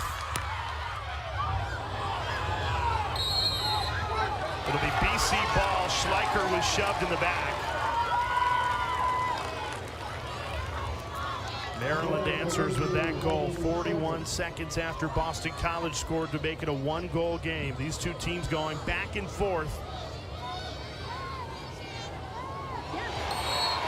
Great pressure. Relentless ride for Maryland creates the turnover. Taylor not giving up on the play. Gets it right back for BC. The check you're used to seeing from Courtney Taylor. It's really difficult as a defender to check and not lose body position, but way to fight when she got it checked by the Maryland players. Got to fight for that. And I love how she didn't give up. Sometimes you get dejected when you get the ball taken away. You cannot hang your head. You just go back into defense mode. Medjid whizzes it wide. Emily Sterling been so comfortable in goal. 7 saves for the Big Ten goalkeeper of the year. BC's put up 21 shots. Maryland's just gotten off 12 shots, so a huge disparity there. But it's the Terps with a 2-goal lead. Here's Charlotte North. 3 goals to her name today. Double team comes in, passes out of it. Belle Smith, fellow first-team All-American. Finds Mossman. Dangerous lefty. Flips it to the freshman, McKenna Davis. Good defense.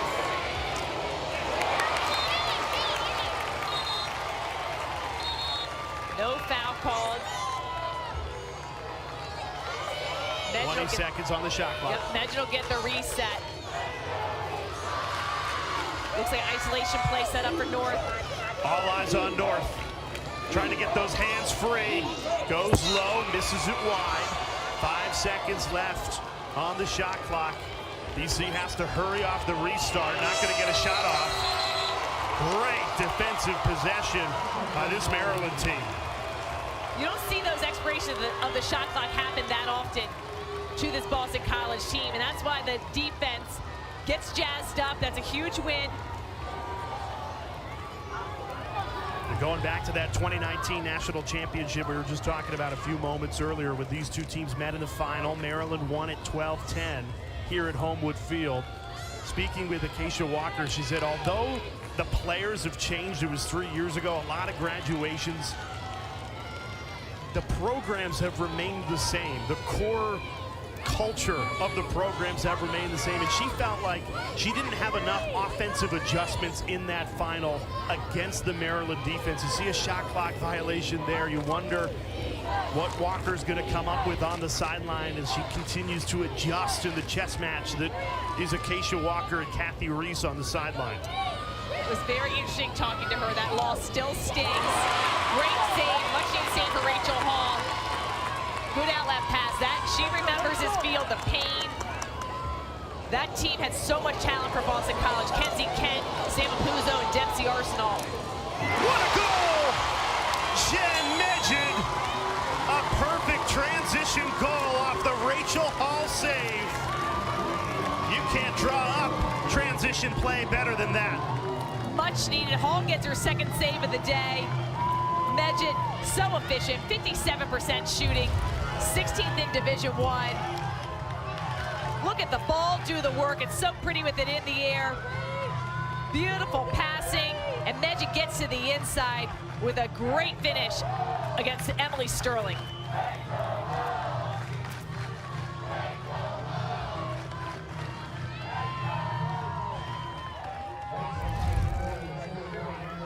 Defense to offense, you love that. You can see the whole defensive unit felt a part of that. They were celebrating end to end.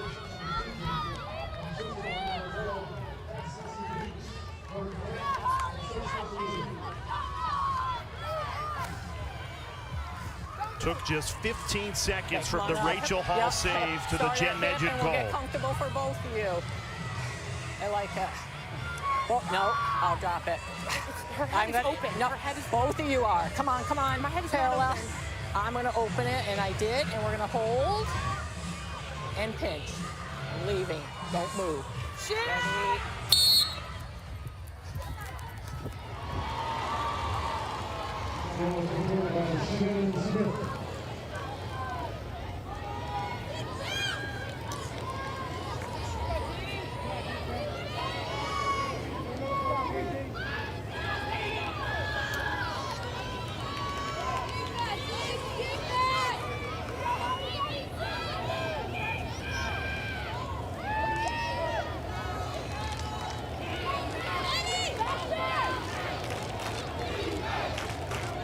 Here's Libby May. Scored the first 2 goals of the game for Maryland, been quiet since.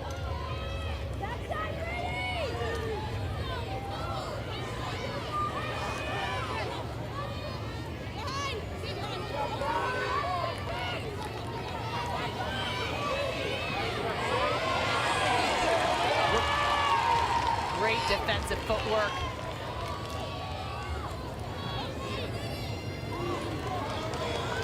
Lou Becker working against Belle Smith, lost her footing, did well to get it off to Libby May.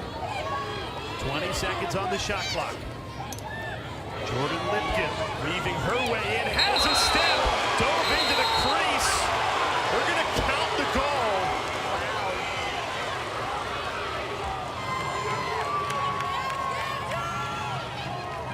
See Rachel Hall not happy with that. We'll have to see if she got pushed in the crease. If she's pushed into the crease, it's a fair goal. It can be. It all depends on where the ball is. Let's look at here.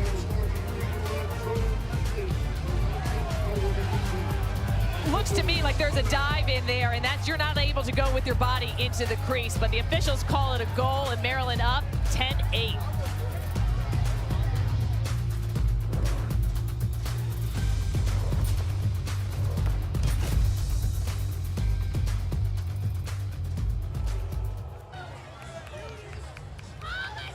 ESPN has become the home of lacrosse, not just college lacrosse, but professional lacrosse as well. Athletes Unlimited Professional Women's Lacrosse coming your way for the 2nd season. Begins July 21st. All games played just up the road at Sparks Glencoe, Maryland, a suburb of Baltimore. All games on ESPN networks. So you got college lacrosse, you got the PLL on the men's side, Athletes Unlimited on the women's side. ESPN is the home of lacrosse. Since we watch a lot of lacrosse, Shane and I looked at this during the break. Should not be a goal. I don't think so. I mean, that's a dive in the men's game. That would not be considered a goal either. It's very dicey. Basically, when you look at the rule book, as a shooter, your stick can go inside the crease. Your body is not supposed to go in there. On occasion, we will see goals that are counted as goals in the women's game because they get pushed inside and the ball has gone over the goal line. But the way that looked from our angle, now we've seen many different angles working TV. It depends what the officials saw. It did not look like that should be a goal call from what we were shown. Absolutely. The intent looked like it was a dive into the crease, so that's illegal. Instead, it counts as a Maryland goal. There's no replay or review. Boston College can't challenge. Acacia Walker, BC head coach, was livid during the timeout. She spent the entire timeout barking at the officiating crew. Dana, you spoke with her walking out of that huddle. What did she have to say? To put it lightly, she said that was a bad call, and I don't disagree with her. That's a real call that can change the momentum of a game, and you guys don't have the best angle up there. I know you have a monitor, but down here, definitely not a goal in my eyes. Boston College player down on the near side of the field. It's Hunter Roman, the sophomore defender out of St. Anthony's on Long Island. Yeah, come on out. They ran into each other, yeah. Shoulder, yeah. The ball was on the complete opposite side of the field, but Roman went down. It stays down.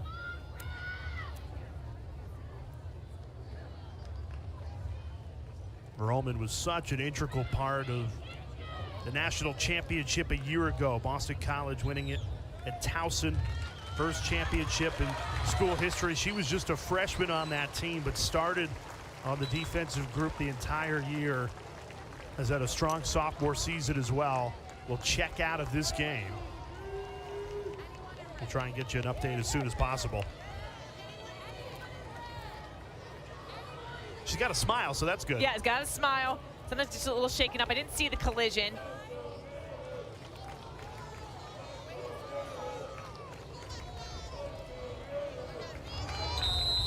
And the ball couldn't have been farther away from where Roman went down. Restarts, Boston College trailing by 2 after that controversial Maryland goal.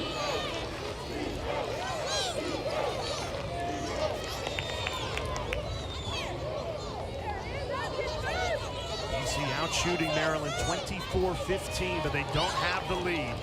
Emily Sterling's been a rock star in cage, but can't stop that one. Kayla Martello blows it right by the Big Ten goalie of the year. Been really impressed with Kayla Martello's play. She dodges hard from up top. 57% shot percentage leads the team. That's absolutely amazing. Working hard to get her hands free. Back and forth, dodges to the inside, goes to the outside. And then a good job. It's really hard if you're a goalie to track that ball. When you take your stick and you do a little roll dodge and turn to the other side, you screen the goalie from seeing the ball in your stick and you release it so quickly.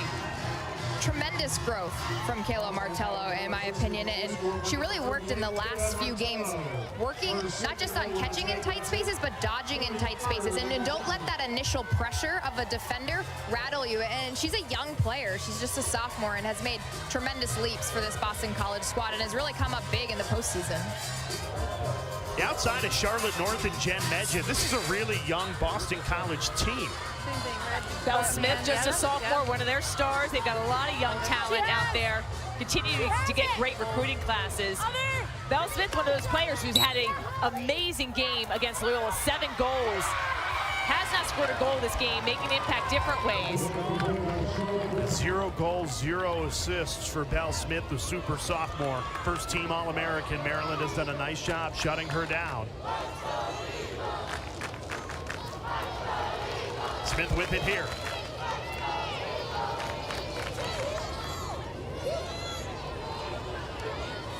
Double team comes in, passes out of it. Great rotation. Medjid trying to muscle her way in. Got a clean look, but sent it high.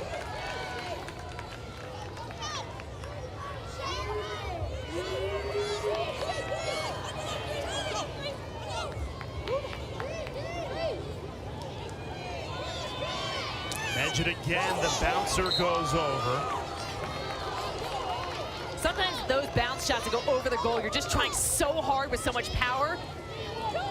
Want to make sure you bounce that in closer into the goal circle, into that crease area. White, push her in. White 1, you're behind.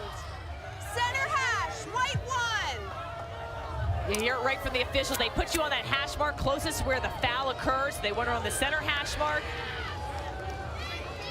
And they're going to put Abby Bosco, number 1, behind, since she was the player that made the infraction. Great look here. Every other player needs to be 4 meters away on each hash mark. Caitlin Mossman, the lefty, from straight away, one-on-one with Sterling. False start, so we're going to have a change of possession.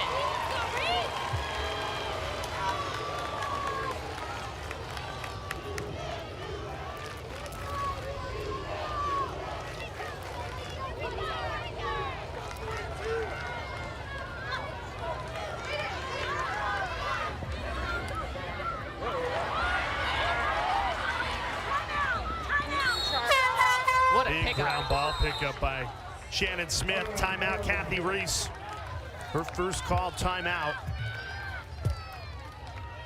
4:45 remaining in this third quarter. Talk about 2 terrific semifinals here to get championship weekend started at Homewood. Northwestern, the 4-seeded Wildcats, started on a 6-0 scoring run. They led for 57.5 minutes of the game. North Carolina ended the game on an 8-0 run. Came down from 7 goals with 10 minutes to go. So the top-seeded Tar Heels remain undefeated, 21-0. They await the winner of Maryland, BC. We couldn't have a more different second semifinal. That seemed like Northwestern was running away with it. Then North Carolina, the amazing comeback. These two teams, not much to separate them all afternoon long. You have a feeling it's going to come down the wire between these two teams. See if we can listen in a little bit at Maryland. Good opportunity to remind everybody the championship on ESPN for the first time, noon Eastern time on Sunday. For more information, visit NCAA.com, your home for all 90 NCAA championships.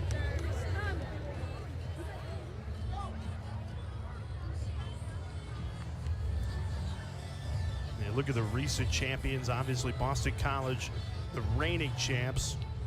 Maryland, the 4 titles in 6 years. James Madison's the outlier when you look at the 4 teams that made the Final Four this season. The perennial powers, if you will, had combined for 15 of the last 16 titles. James Madison being the only one not coming from either Northwestern, Maryland, Boston College, or North Carolina.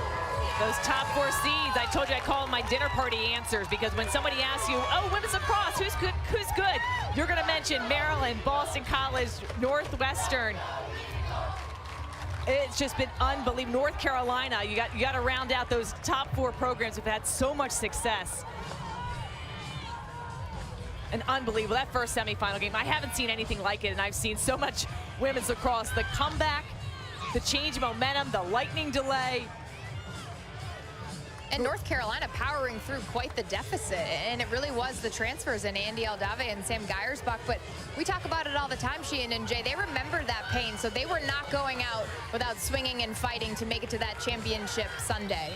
Just the emotion, too. I mean, Dana, you were down there, but just seeing the so much excitement from UNC, and deservedly so for that comeback. But the tears of joy, and then you look at Northwestern and just the heartbreak, and you can feel it. I mean, it was for both teams, the highs and lows, the difference of winning and defeat, but so much emotion in that first game. And not to bring up bad memories, but on this field, you suffered a triple overtime defeat to Maryland in the national championship game.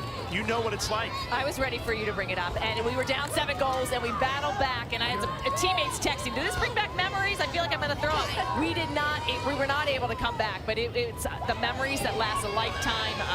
There's something about it. I told some of these players, cement these memories in your head. Get on the field, bounce that ball, look up at the sky, look up at the fans, and remember this, because you're going to remember this feeling. You may not remember everything that happened in the game, you'll remember the feeling. Shooting space. I hear you. Thank you. Aurora Cordingley's goggles flew off too, and she was still able to make that feed across the 12. Sends the freshman Jordan Lipkin to the 8-meter. Great look here. So now you see the positioning of the defense. Defenders on both sides of Lipkin. Rachel Hall's only made 2 saves today. Lipkin right into the chest of Hall. Terrific stop.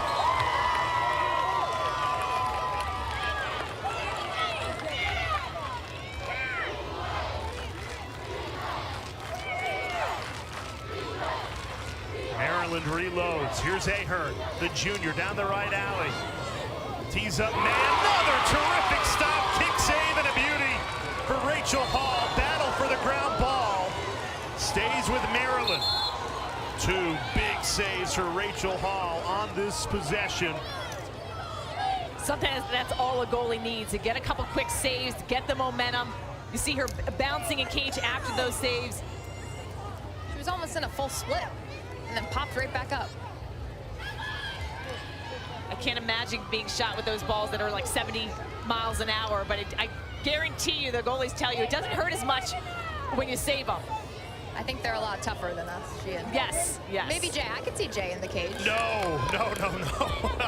I want to be as far away as the cage as possible. You claim to be an athlete. You said that you could beat Sheehan and I in a race. I did say night. that, but goalkeepers, I don't need to. I guess, I'm more of a sprinter than a goalie. But for very short distances. And you two would probably still have me both beat. You've got some great Glory Day basketball stories. I am down to race after the game, if anyone has any energy after these 2 semifinals. Let's do it, 100-yard race. Ahern trying to get those hands free. Settles it down, 40 seconds left on the shot clock. It's been a long Maryland possession. May's open and scores! Libby May, perfectly timed cut. That's a hat trick for the junior out of Sparks, Maryland.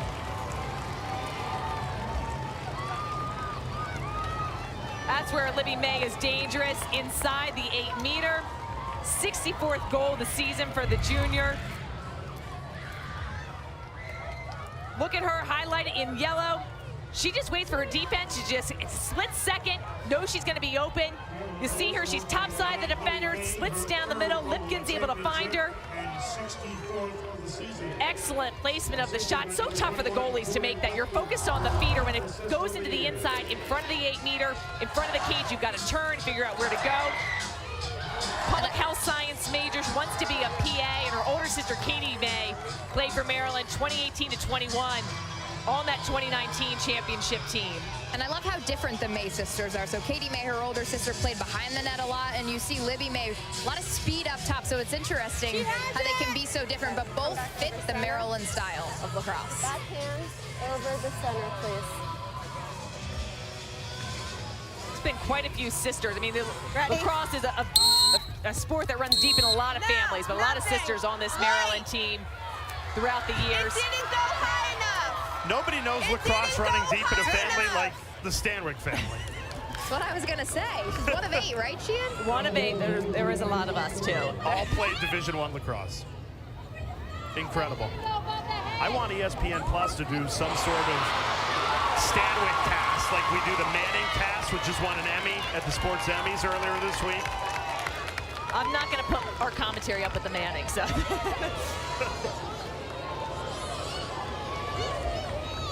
Great cause turnover for Boston College. A little more than 2 minutes left in this 3rd quarter. Boston College with their backs against the wall, trailing by 2. Charlotte North, a hat trick in the first half, has been scoreless in this 3rd quarter. Bell Smith's been scoreless on the game. Those are the 2 first-team All-Americans for BC. Maryland does so well taking your best players out of the flow. They do. They play great help defense, never leave anybody on the island. They're always sending a double team very quickly. Out a little bit later than usual, but an excellent control inside. Sterling out of her cage, picks up the ground ball and starts the clear. 8 saves now for Emily Sterling.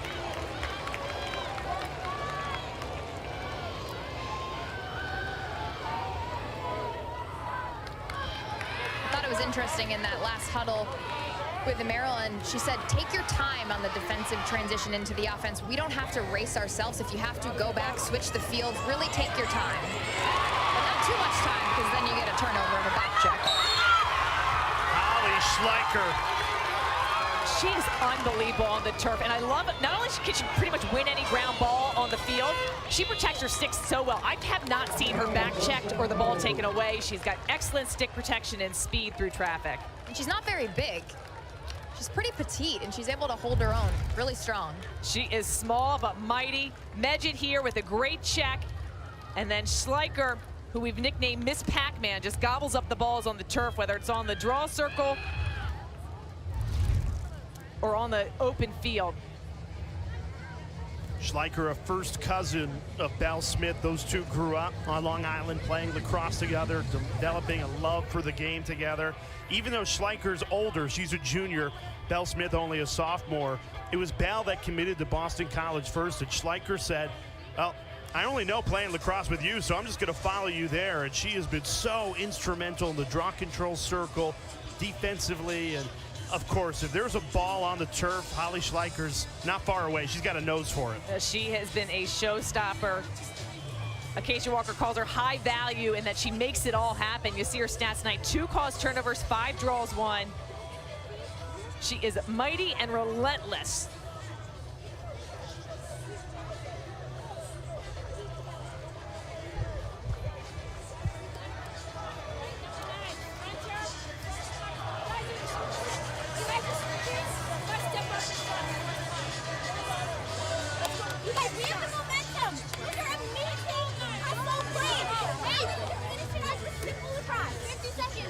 We have more than enough time to be picky. Let's be picky right now. Here we go. BC Locks on 3. 1, 2, 3. BC Locks. Yeah, you hear Acacia Walker, Boston College head coach Charlotte North in the BC huddle there. I love what North just said to her teammates. There's still a lot of time left in this game. We can afford to be picky. Wait for the right opportunity. Don't force it. And I love North's voice in those huddles, being that 3rd, 4th coach, and she's empowering her teammates. She said, everyone has permission to take a second, breathe, and step out. She's giving her team that confidence. And obviously, the human highlight reel that is Charlotte North is so fun to watch. The goals she scores, the draws she wins, but more than anything, and speaking with her yesterday, just the little girls around the country that look up to her in a sport that, you know, hasn't had the access previously on TV like it's been in the last couple of years. The final being on ESPN for the first time this season. And Charlotte said, when I was growing up, I had to pay behind a paywall to just watch Kayla Trainer at Syracuse. Now the access is all right there, and you can grow up and have a role model to root for like Charlotte North. It's amazing. In BC, they've had their stadiums packed for their home games. This is an awesome night display of the fans. They stuck out the weather in the early game, repacked the stands. So many fans out there dreaming to play on this stage. There's a lot of little girls lined up on this fence, and all of their favorite players are Charlotte North. They said it in unison to me before the game when I asked. So she's inspiring that next generation of little Laxers, and it's really impressive and endearing to see. And our fellow first-team All-American, Belle Smith, tees up Kayla Martello. Smith was hit as she released it. And Kayla Martello in perfect position to catch and score. Look at that reaction from Acacia Walker. BC back within 1.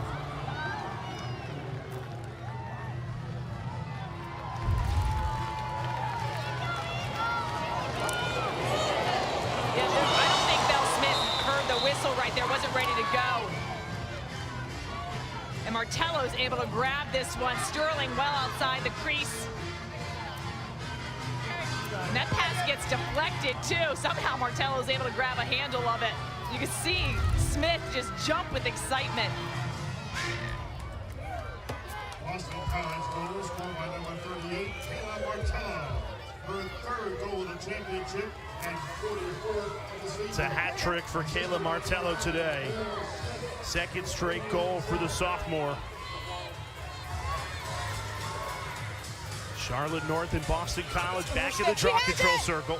She has it! 3! Ready? So I'm thinking when Charlotte North yells, she has it. What she's saying is that ball's positioned in Ahern's stick. Accordingly, denied by Rachel Hall. Full field pass, picks out Charlotte North. Tried to bulldoze through Maryland.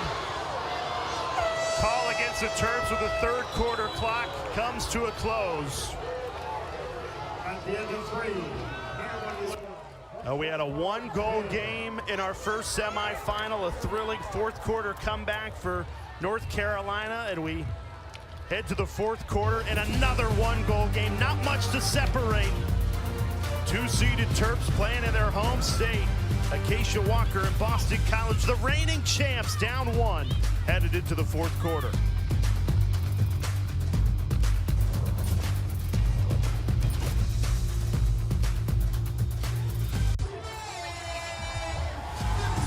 Well, it simply does not get bigger or better than this. Championship weekend semifinal number 2. North Carolina awaiting the winner of Boston College and Maryland. She and Stanwick Birch.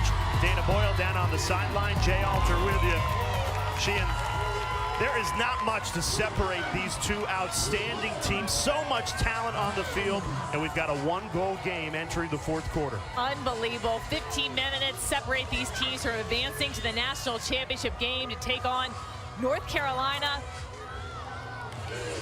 It's been back and forth, the changing of possessions, the momentum.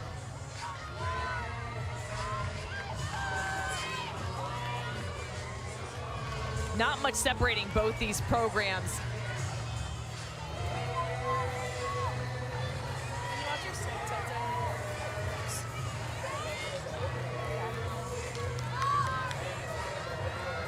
Holly on! Cass, go to her win! Go to her win! Okay. Hands over center. Hands over center. Good. Good. Leave them. Ready? Underway in this fourth quarter. After Boston College won the first 6 draw controls of this game, Maryland starting to dominate in the circle. 15-10 now. They've had more possession. It's allowed them to take slight control, nose in front in that third quarter. What do they need to do in this fourth quarter to protect the one-goal lead and claim a spot in the championship? I mean, they've been really efficient on their offense. 11 goals on 18 shots. BC's got a lot more shots than them, 29 shots. So we've got to limit, keep on trying, making it harder for BC to go to goal and score. I think they need to get Aurora accordingly involved, even though she is being face guarded. You see her, number 45 in white. All the way at the bottom of your screen, being completely shut off. Which is such an interesting strategy. Sometimes you see the girl who's being face guarded fully pull herself out the play like you're seeing with Aurora accordingly, or they put themselves in the middle. It's interesting the tactics when you are being face guarded, but really selfless move to make it that 6v6 game for her Maryland offense. And it opens things up. You can take her out. There's a lot more space for other people to operate. Before she was working a little pick game, trying to get possession, working off ball. Great recovery. Lubecker scooped it up. Had a step on Melanie Welch and makes Boston College pay.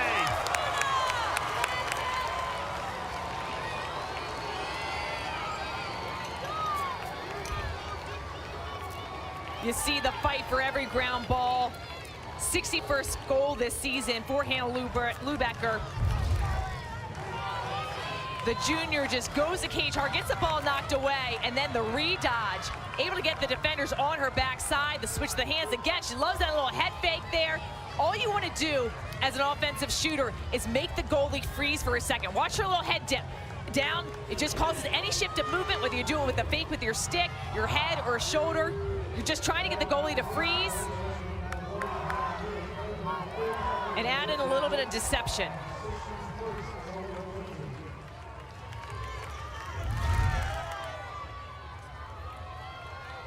Keep it closed.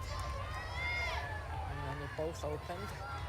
Kathy Reese's team has been a fixture during championship weekend. They've been to 12 of the last 13 as we continue to listen into the draw control circle battle. Yeah, we're not going anywhere yet. We're not going anywhere yet. You're good right there. You hold.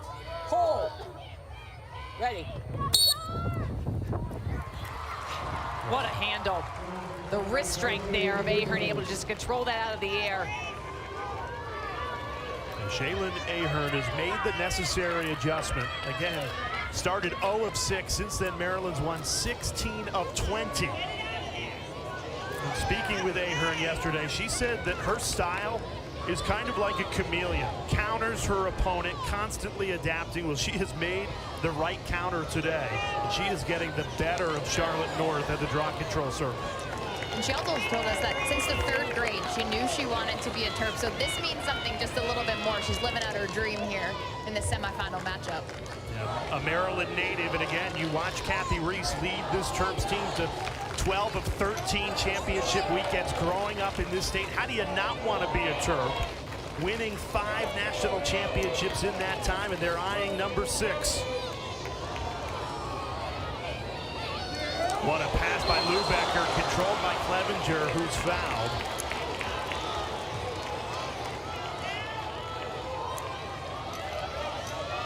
Second half. 28, second half. 28, second half.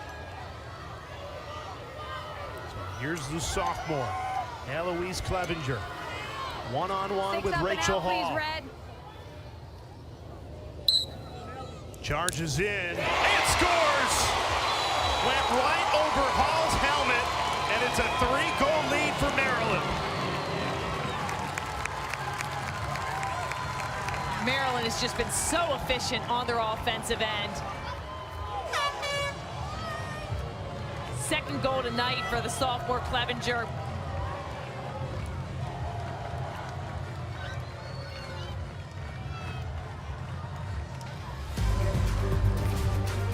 This all starts for Lubecker.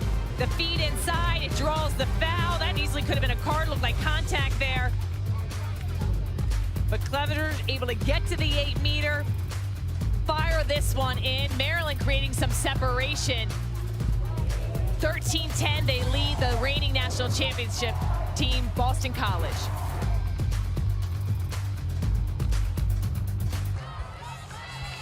Two coaches that both played their college career at Maryland. Kathy Reese now coaching her alma mater. Acacia Walker coaching Boston College, trying to dethrone her alma mater. Maryland, just when these two players or coaches played there, and really since, you would argue, the beginning of time, Maryland has just dominated this sport. So many great runs that they've had. The 7 straight national championships. Can we get parallel first? 95 to 2001, amazing run. Come on up, parallel. And Kathy Reese, she's had 12 national championships as a player and a coach. 5 as the head coach at Maryland. Everyone's so good. much success. 50-50 here. Don't. For Acacia Walker.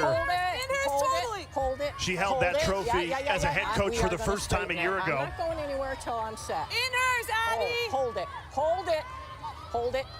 Really long draw control set up here between Ahern and North. Ready? Abby Bosco tracks it down. Big Ten Defender of the Year, transfer from Penn. Lost the handle though, BC has it.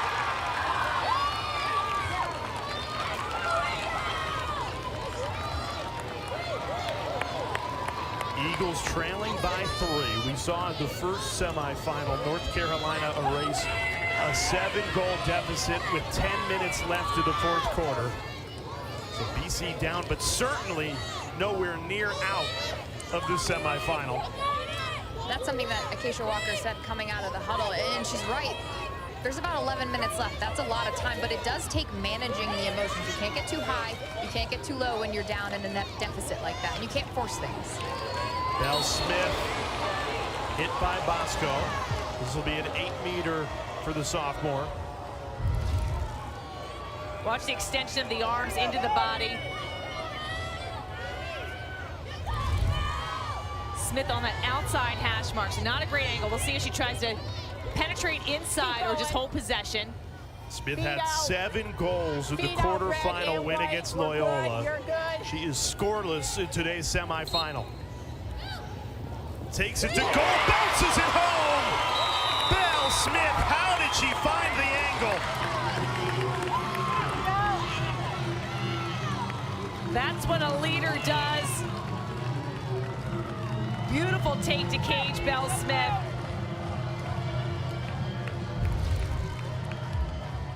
She looks like she's gonna feed it in. Somehow she's able to get in. Not much of an angle there at all, and gets pushed inside. Watch the check on her back. She actually asked the official. She wanted a foul after that shot. Great heads-up play here, and her just fighting for every inch to get an angle. ACC Rookie of the Year a year ago. She has backed up her sophomore season and been even better. Acacia Walker, BC head coach, telling us this week she, and not just the scoring and what she does defensively as a two-way midfielder, but her leadership as well. Was praising just her social awareness, the way she reacts to the team, what she says and fires everybody up. And when you talk to Belle Smith, she is so proud of her teammates and loved getting the ACC Rookie of the Year last year. But she said, this year I'm a sophomore, I want to be compared to everybody. I want to be, one of the best players in the nation. I don't want to just be considered the best out of the freshman class from last year. I want that to continue. So high goals and a real superstar.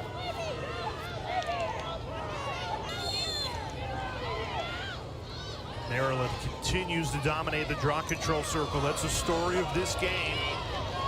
After Boston College won the first 6, it's been all Maryland since. Terps trying to cling to a 2-goal lead, book a spot in Sunday's championship game at noon on ESPN.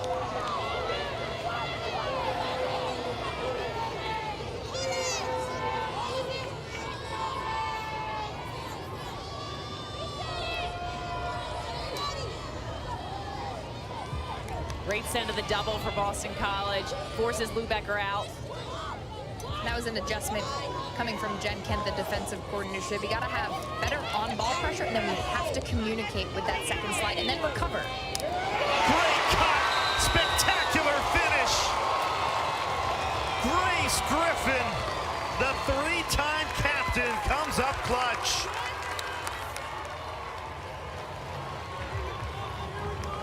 What a beautiful catch to the inside and quick stick finish. 3-time All-Big Ten selection, 3-time captain.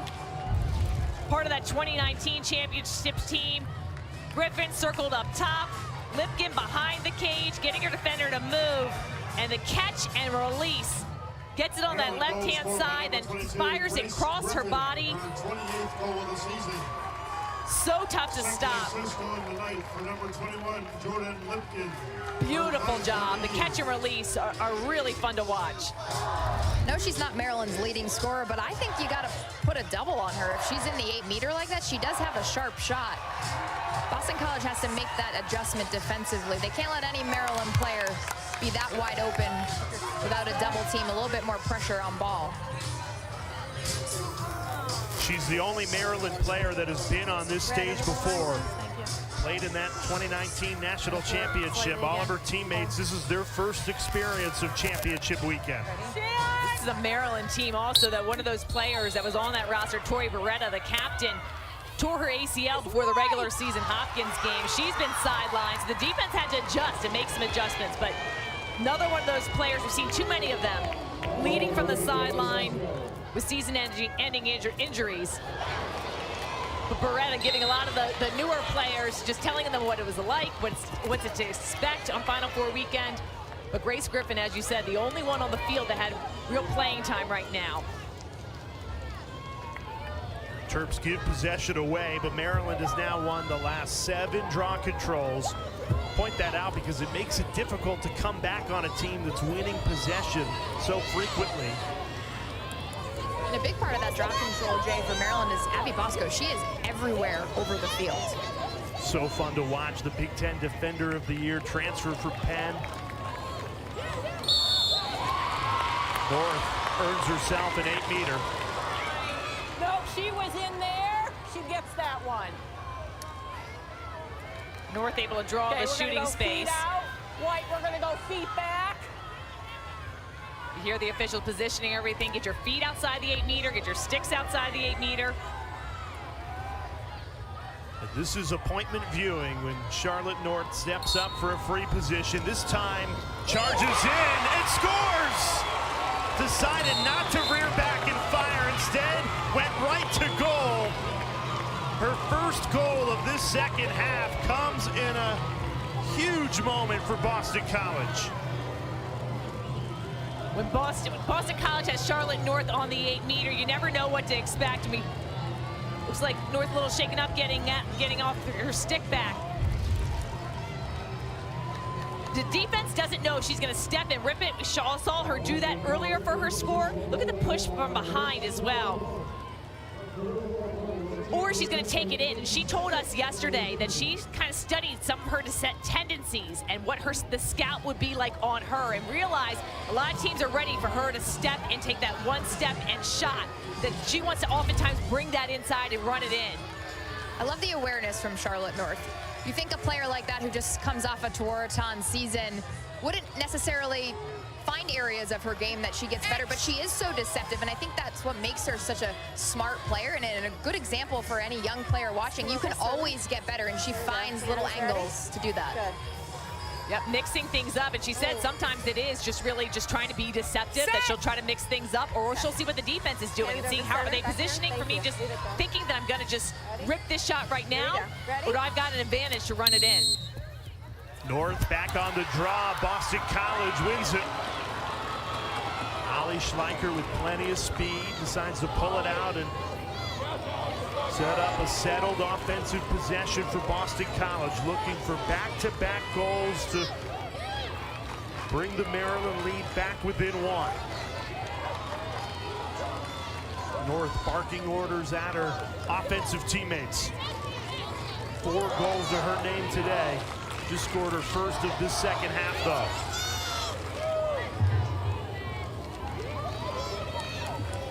North calling for it, they don't give it to her. Instead, trying to thread the needle inside. Couldn't quite squeeze it through, and it's Maryland who comes up with possession. That's a pass inside I think that BC would like back, a little force. Aiden Peduzzi comes up with the biggest ground ball of the game. Maryland takes it full field.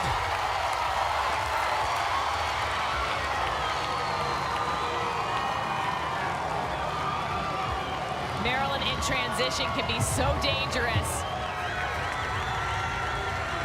You see the Maryland flags on display, lots of red shirts. Lubeckers having a night, 5th goal tonight. Like how she changed things up. This was not about speed. This was just about placement. Just turns on the jets, gets the separation. Excellent placement of the shot. Doesn't go for anything flashy. Beautiful job evading the pressure. And again, you see how these shooters can be so effective, getting to the inside. We've seen a lot of low angle shots that score.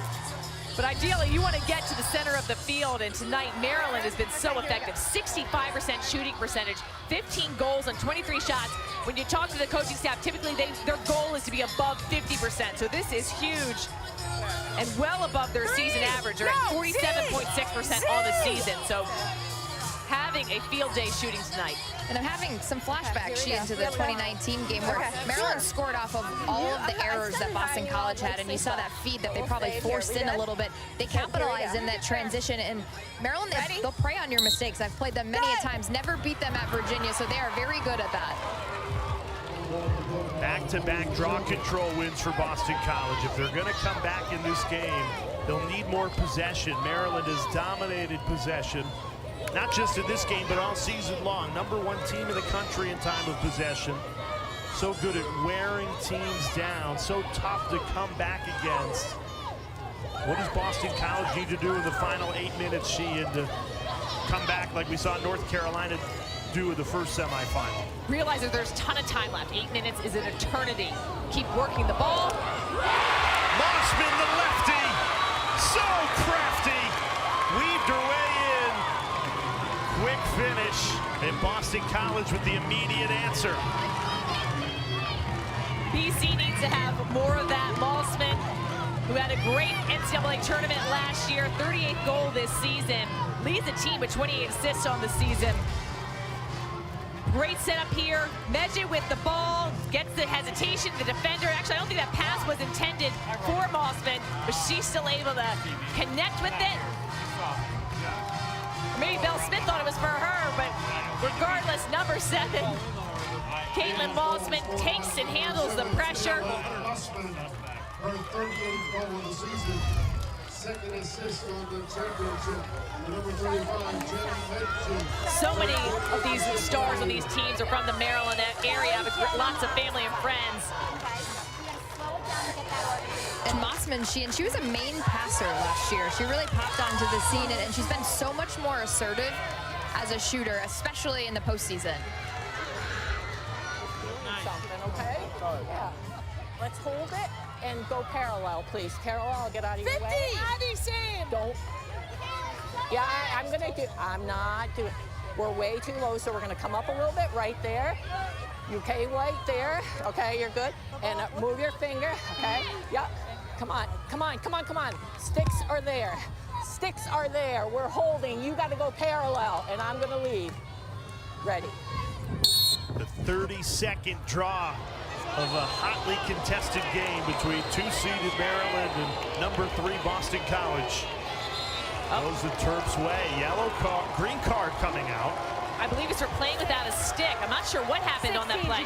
Yeah, you're correct, Sheehan. 16, Andrea Reynolds lost her stick in the shuffle, and then she just decided to box out like in basketball, so that'll be a green card. You can't do that. So a green card is a 1-minute penalty. It is releasable on a score. But that's something, so it gets tangled up. Yeah, you got, once you lose your stick right there, you can't continue to play anymore. So you got to, that's good call by the officials there. But appreciate the hustle. Just trying to box out. Basketball skills. So good opportunity for Maryland, and look for them to utilize, work this penalty.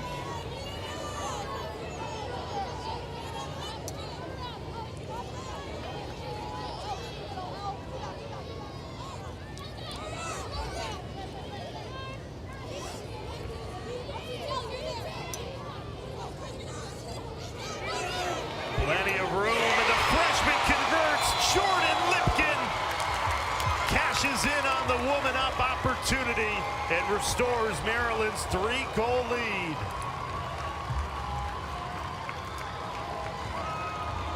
Lipkin able to cash in.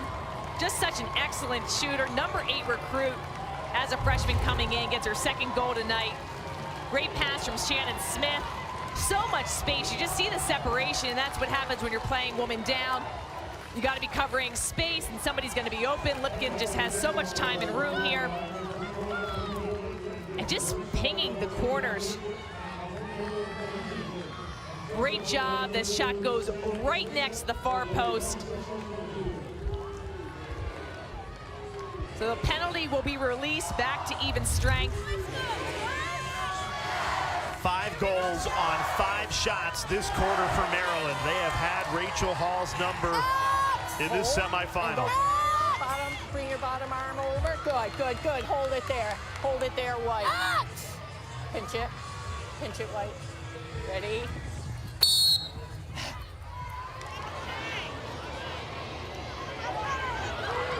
Reynolds comes up with a draw control win after she was penalized for playing without her stick just a moment ago. Timeout taken by Boston College. That's the final timeout that Acacia Walker had at her disposal. So BC will go the final 7 minutes and 4 seconds without a timeout. So it is time, crunch time right now. 7 minutes to go. I mean, after the first game, when we saw UNC just explode in the final minutes in their comeback, scoring 8 straight goals. One goal mark, okay? Let's listen to this huddle.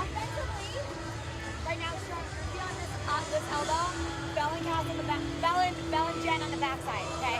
Right, draw them off, have them come, and backside be organized. Neon? Yep, neon. But listen. And then you're low on that side. On the elbow. Listen, we're in power. That means we're in hurry up offense, okay? Because we've got to put 3 together quickly. So we're not like in, we can't be casual about our time. We got to go aggressively without making casual errors, okay? Yeah. Defensively, if we don't score, we're going to be in black. Means you got to hedge out and take some risks, okay? And we're in our black defense. Need ball. Okay? Go, guys. Let's go. Nothing like that. We've got good momentum here. Come on. Let's go. Here we go. Together. Oh, wait, hold on. Let's go, cheetah. We don't score, we're in cheetah. Okay?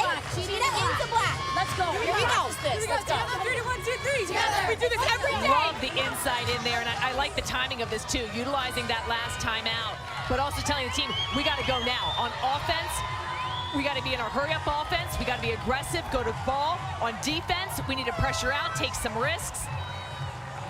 You don't want to wait too long to go into this. You have to have the urgency. What a great crowd we've had for both our semifinals today, even through a 90-minute weather delay. Could not have asked for 2 better games. 4 perennial powers in this sport. 15 of the last 16 championships have belonged to our 4 Final Four teams this season. Maryland with 7 minutes and 4 seconds to cling to this 3-goal lead and advance to the national championship. BC has not scored back-to-back goals since the middle of the second quarter. Makes it hard to come back, but they've got the ball.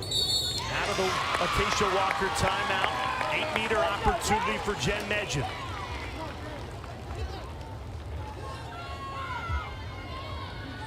Emily Sterling, you saw her close her eyes. She told that's how she resets right before the 8-meter. Takes a breath, closes her eyes for a second, and thinks about saving the ball.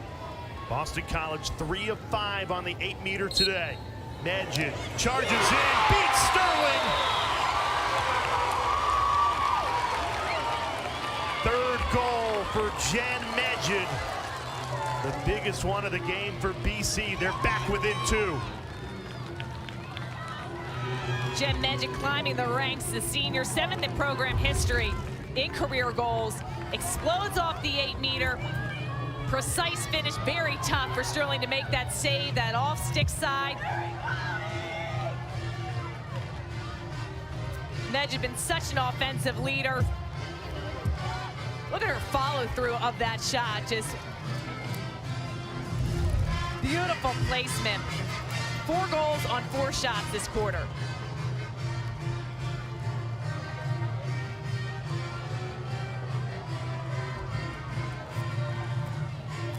We've yet to see a goalie make a save in this 4th quarter. It is all offense in our second semifinal here at Homewood Field. They've been playing lacrosse on this field in Baltimore since 1908. Home to so much star power. Charlotte North ranks among the best of them that have ever graced this field. Huge draw control for North and BC. Maryland continues to dominate the draw. That's what makes them so difficult to come back in a game where Maryland can control the circle, control the time of possession like they've done in this second half.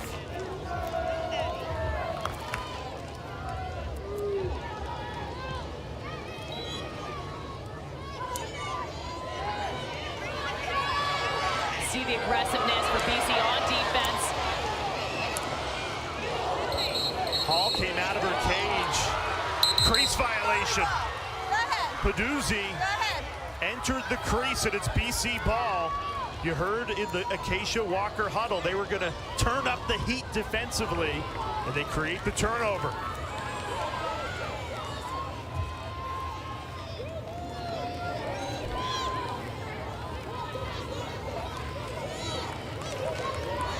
Here's Charlotte North. 4 goals to her name today. Asking her teammates to clear out.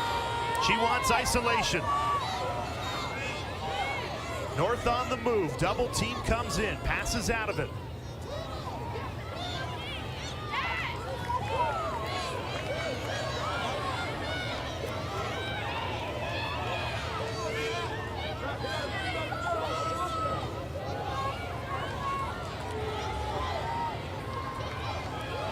North with Boston College's back pressed against the wall. Shoots and scores! Charlotte North buries it.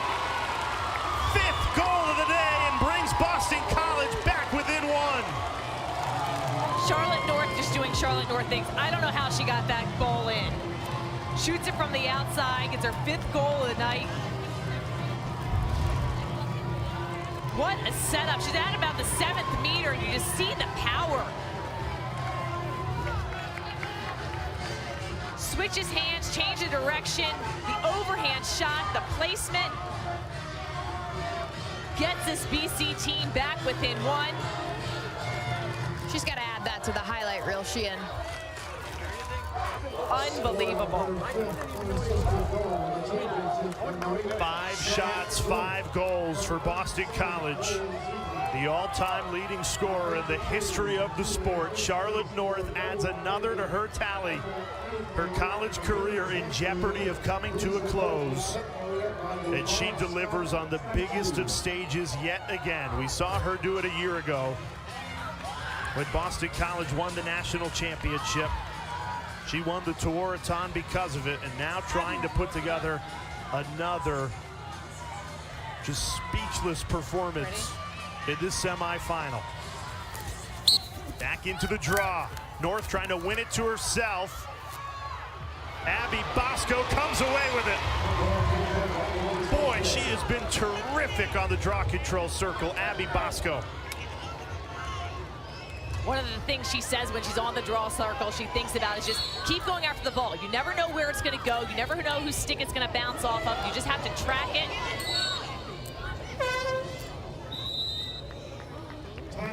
Maryland trying to cling to a 1-goal lead. Back-to-back goals for BC. 4 minutes and 50 seconds remaining in regulation. Kathy Reese still has 1 timeout at her disposal. Boston College out of timeouts for the remainder of the game. First consecutive goals for BC this half, and they've come at the perfect time, Sheehan. Back and forth game between these 2 terrific teams. So much talent on the field. Now, we talk a lot about Charlotte North, and rightly so, but it's not just her. There's everywhere you look between these 2 teams. There's outstanding talent. Unbelievable. You look at this game summary, 10 goals on 10 shots this quarter for the teams. Locked off, Jason's locked off. Okay, first pass out, get in. Let's get the ball back. Do not foul. You guys, attackers, hey, attackers, lock off. Lock off, nothing goes backwards, okay? What's going to separate these 2 teams down the stretch? It's going to be the heart and hustle right now. 4 minutes and 50 seconds to go between extending your season in the national championship game or ending it.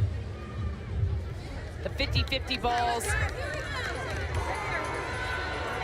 You just got to leave it all out in the field right now. It's been such a back and forth game for both these teams.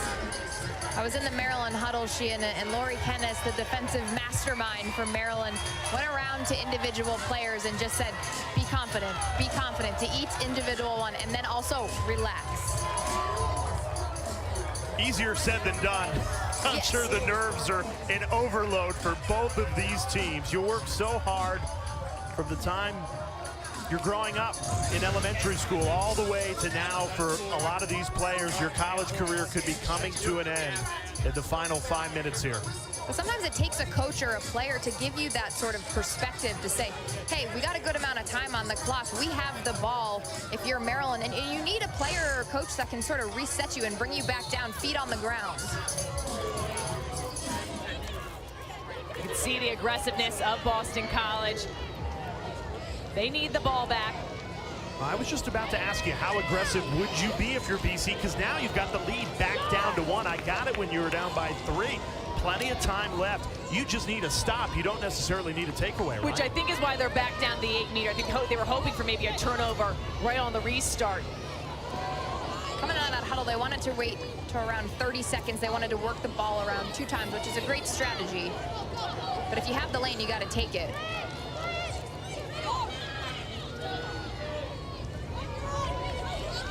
Accordingly, has been shut off most of this game. The Tewaaraton finalist has it here, 45 in white.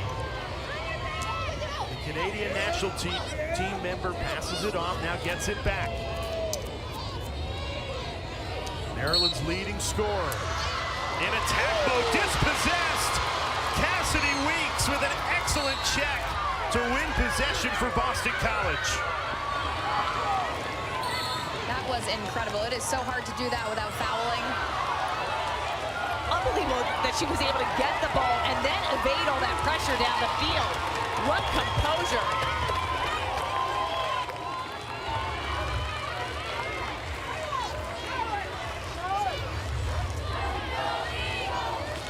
The temperature just dropped about 10 degrees too. That feels good down here. The wind is blowing. As the temperature drops, the blood pressure rises. Here's Charlotte North. 5 goals to her name today. Make it 6!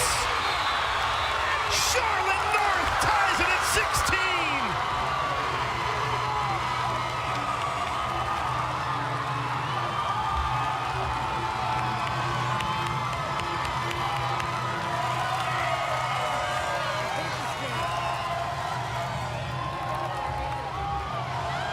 Unbelievable, 6th goal tonight, but this starts with a defensive end. Aurora accordingly with the ball, the best player from Maryland. Cassidy Weeks with the unbelievable takeaway check. North comes down here, the sidearm rip. She just scores in so many different ways, so many different release points, so much power. Charlotte North just does everything on an elevated level. A 3-0 run for Boston College in the last 3 minutes and 52 seconds, all tied up. We're back to the draw circle. And Charlotte North has the last 2 goals for BC. It's amazing too. Charlotte North's another one of those humble players. And when you ask her, how do you get so many scoring opportunities? She says, my defense. And you saw that play out. Defense leads to offense. What a takeaway. I mean, that was unbelievable. That's another highlight reel play, that Cassidy Weeks check and possession. You say hip level? Get your bottom hand up. That'll help. Get your bottom hand up. Where? There you go. Well, at hip level, if you want these sticks at hip level. All right, bottom hand over, please, Maryland. Great. Here we go. Leave them there. Ready? Jalen Ahern and Charlotte North have taken every single draw. This is the biggest of the bunch, and it's brought in by Shannon Smith, the transfer from North Carolina. Under 3 minutes left in regulation, all tied up at 16.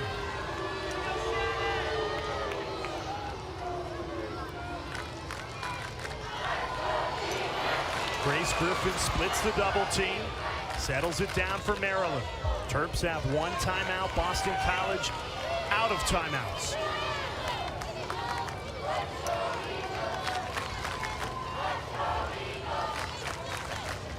You know who's taking the shot if it were Boston College? That'd be Charlotte North. Who's taking the shot here for Maryland? I think Lou Becker's been extremely effective from the dodging from up top. Libby May has been able to score pretty much at will as well. They're trying to lock her off. Accordingly, they is pulled off to the outside of the play.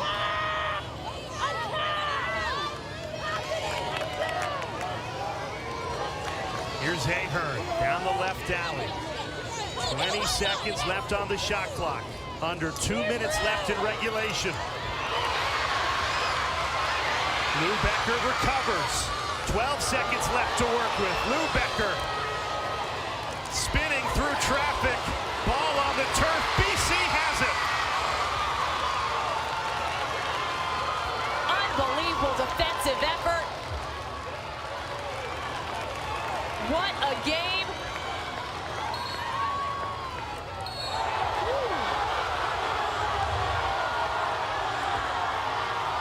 It's getting physical down here. No card has come out though.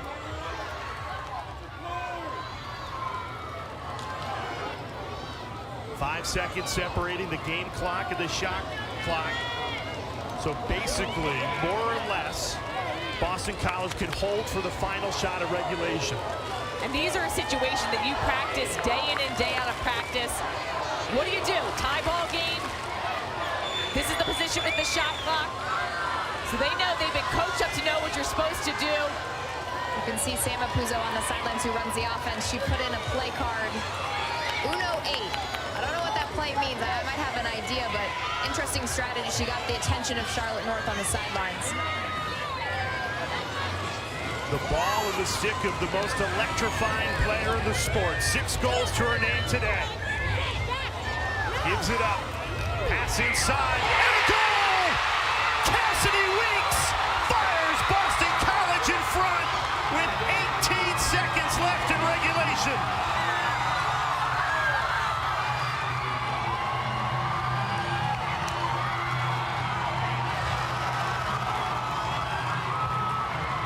What a comeback, what a score. Cassidy Weeks making plays in the defensive end, the offensive end, one of those two-way middies. Second goal of the night. The ball started in Charlotte North's stick and all the attention was on her. She moves it. The feed from Mossman to Weeks. Beautiful job. Unbelievable handle for Cassidy Weeks inside and all the traffic. Catches that, almost bops off the top of her stick. Look at her just looking up to it, cradling it tight to hold on possession. It's Boston College's first lead since it was 6-5. Maryland had a 3-goal lead with under 7 minutes to play. A 4-0 run from the Eagles to grab the lead with 18 seconds left. Let's listen into the draw. The sticks. All right, I'm going to open the sticks and then I'm going to close the sticks. I hear you. Okay, here we go. Okay, let's reset. There we go. Here we go. We got it. Let's go this way. Good. Okay. Wait, can you hands over the center? Ball in the middle? There you go. Yep. Hand over center. Hand over center. Back hands, back hands. Good. I want these sticks to go up. Get over it. You start. Ready? And Holly Schleicher wins the draw for BC. Maryland needs a takeaway. Ball's loose. Martello has it. The Eagles can feel it. The reigning national champions will have an opportunity to defend their crown.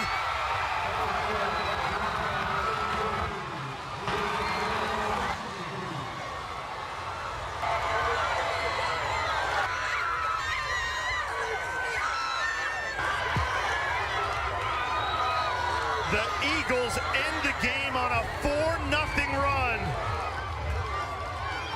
Another crazy comeback on this semifinal Friday. And it sets up an all-ACC final in the championship game. Wow. Another amazing finish. Love the coaching decisions for Boston College as they were down. They wanted to get in that hurry-up offense. They scored quickly, put the pressure on defensively, did all the little things to battle back in this game against a really tough Maryland team. Boston College has now won 5 straight semifinal games. This will be their 5th straight appearance in the national championship game, and they'll get an opportunity to defend as reigning champs and make it back-to-back against their ACC rivals, North Carolina. This is the game winner from Cassidy Weeks.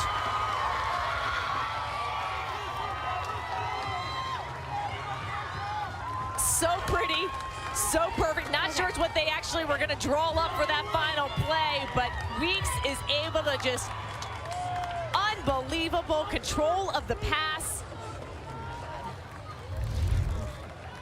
Dana's down with Boston College head coach Acacia Walker. Coach, you got a lot of emotions. You got some tears, you got some laughter. I saw you hugging your assistants. What's going through your mind right now? I'm just trying to wrap my head around how incredibly composed and smart our girls were.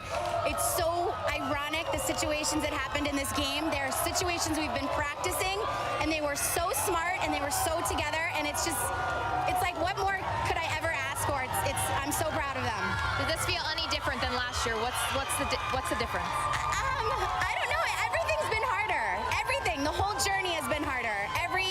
Everything about it has been harder. So just to see them climb out and be challenged, and when it's harder, and to do a great job of it, I'm just proud of them.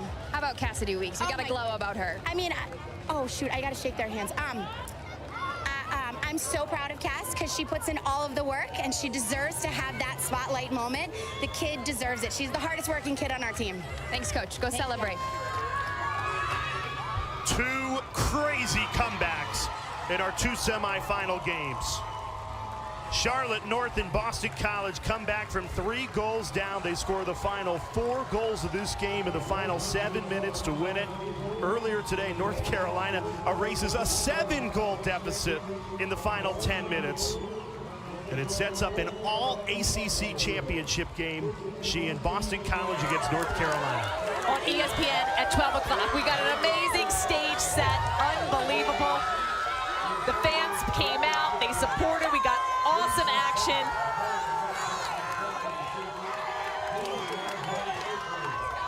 What a matchup, what comebacks. Got a little bit of everything in all these games. So our championship is set, Sheehan said it, Sunday noon on main ESPN for the first time in the history of the sport. And if our championship Sunday is anything like the semifinals, buckle up, it's going to be a wild ride. You could not have scripted 2 better lacrosse games today. Unbelievable, so much you can learn from these, the coaching decisions, the players' decisions, everything. The emotion out there, the thrill of victory and the agony of defeat on display, but so many talented teams, the top 4 teams in the nation. And just 2 remain in Charlotte North, the player of the game, 6 goals on 9 shots, instrumental in that comeback. Player of the game brought to you by Capital One, Charlotte North. 6 goals on 9 shots. It is joyous as it is for Boston College. A gut-wrenching end to the season for Maryland. Felt like they had that game in control. They're so tough to come back against. And yet Boston College found a way. Found a way to come back one by one, maintain the composure. Unbelievable day of lacrosse. Great defensive plays, the goalie saves, the offensive scores, everything was here on display. I hope everybody at home enjoyed it as much as we did here in Baltimore. Championship weekend off to a dandy. 2 one-goal games, 2 crazy comebacks. North Carolina and Boston College set to play for the national championship. For Sheehan, Stanwick, Birch, Dana Boyle, oh, terrific crew. We will see you Sunday.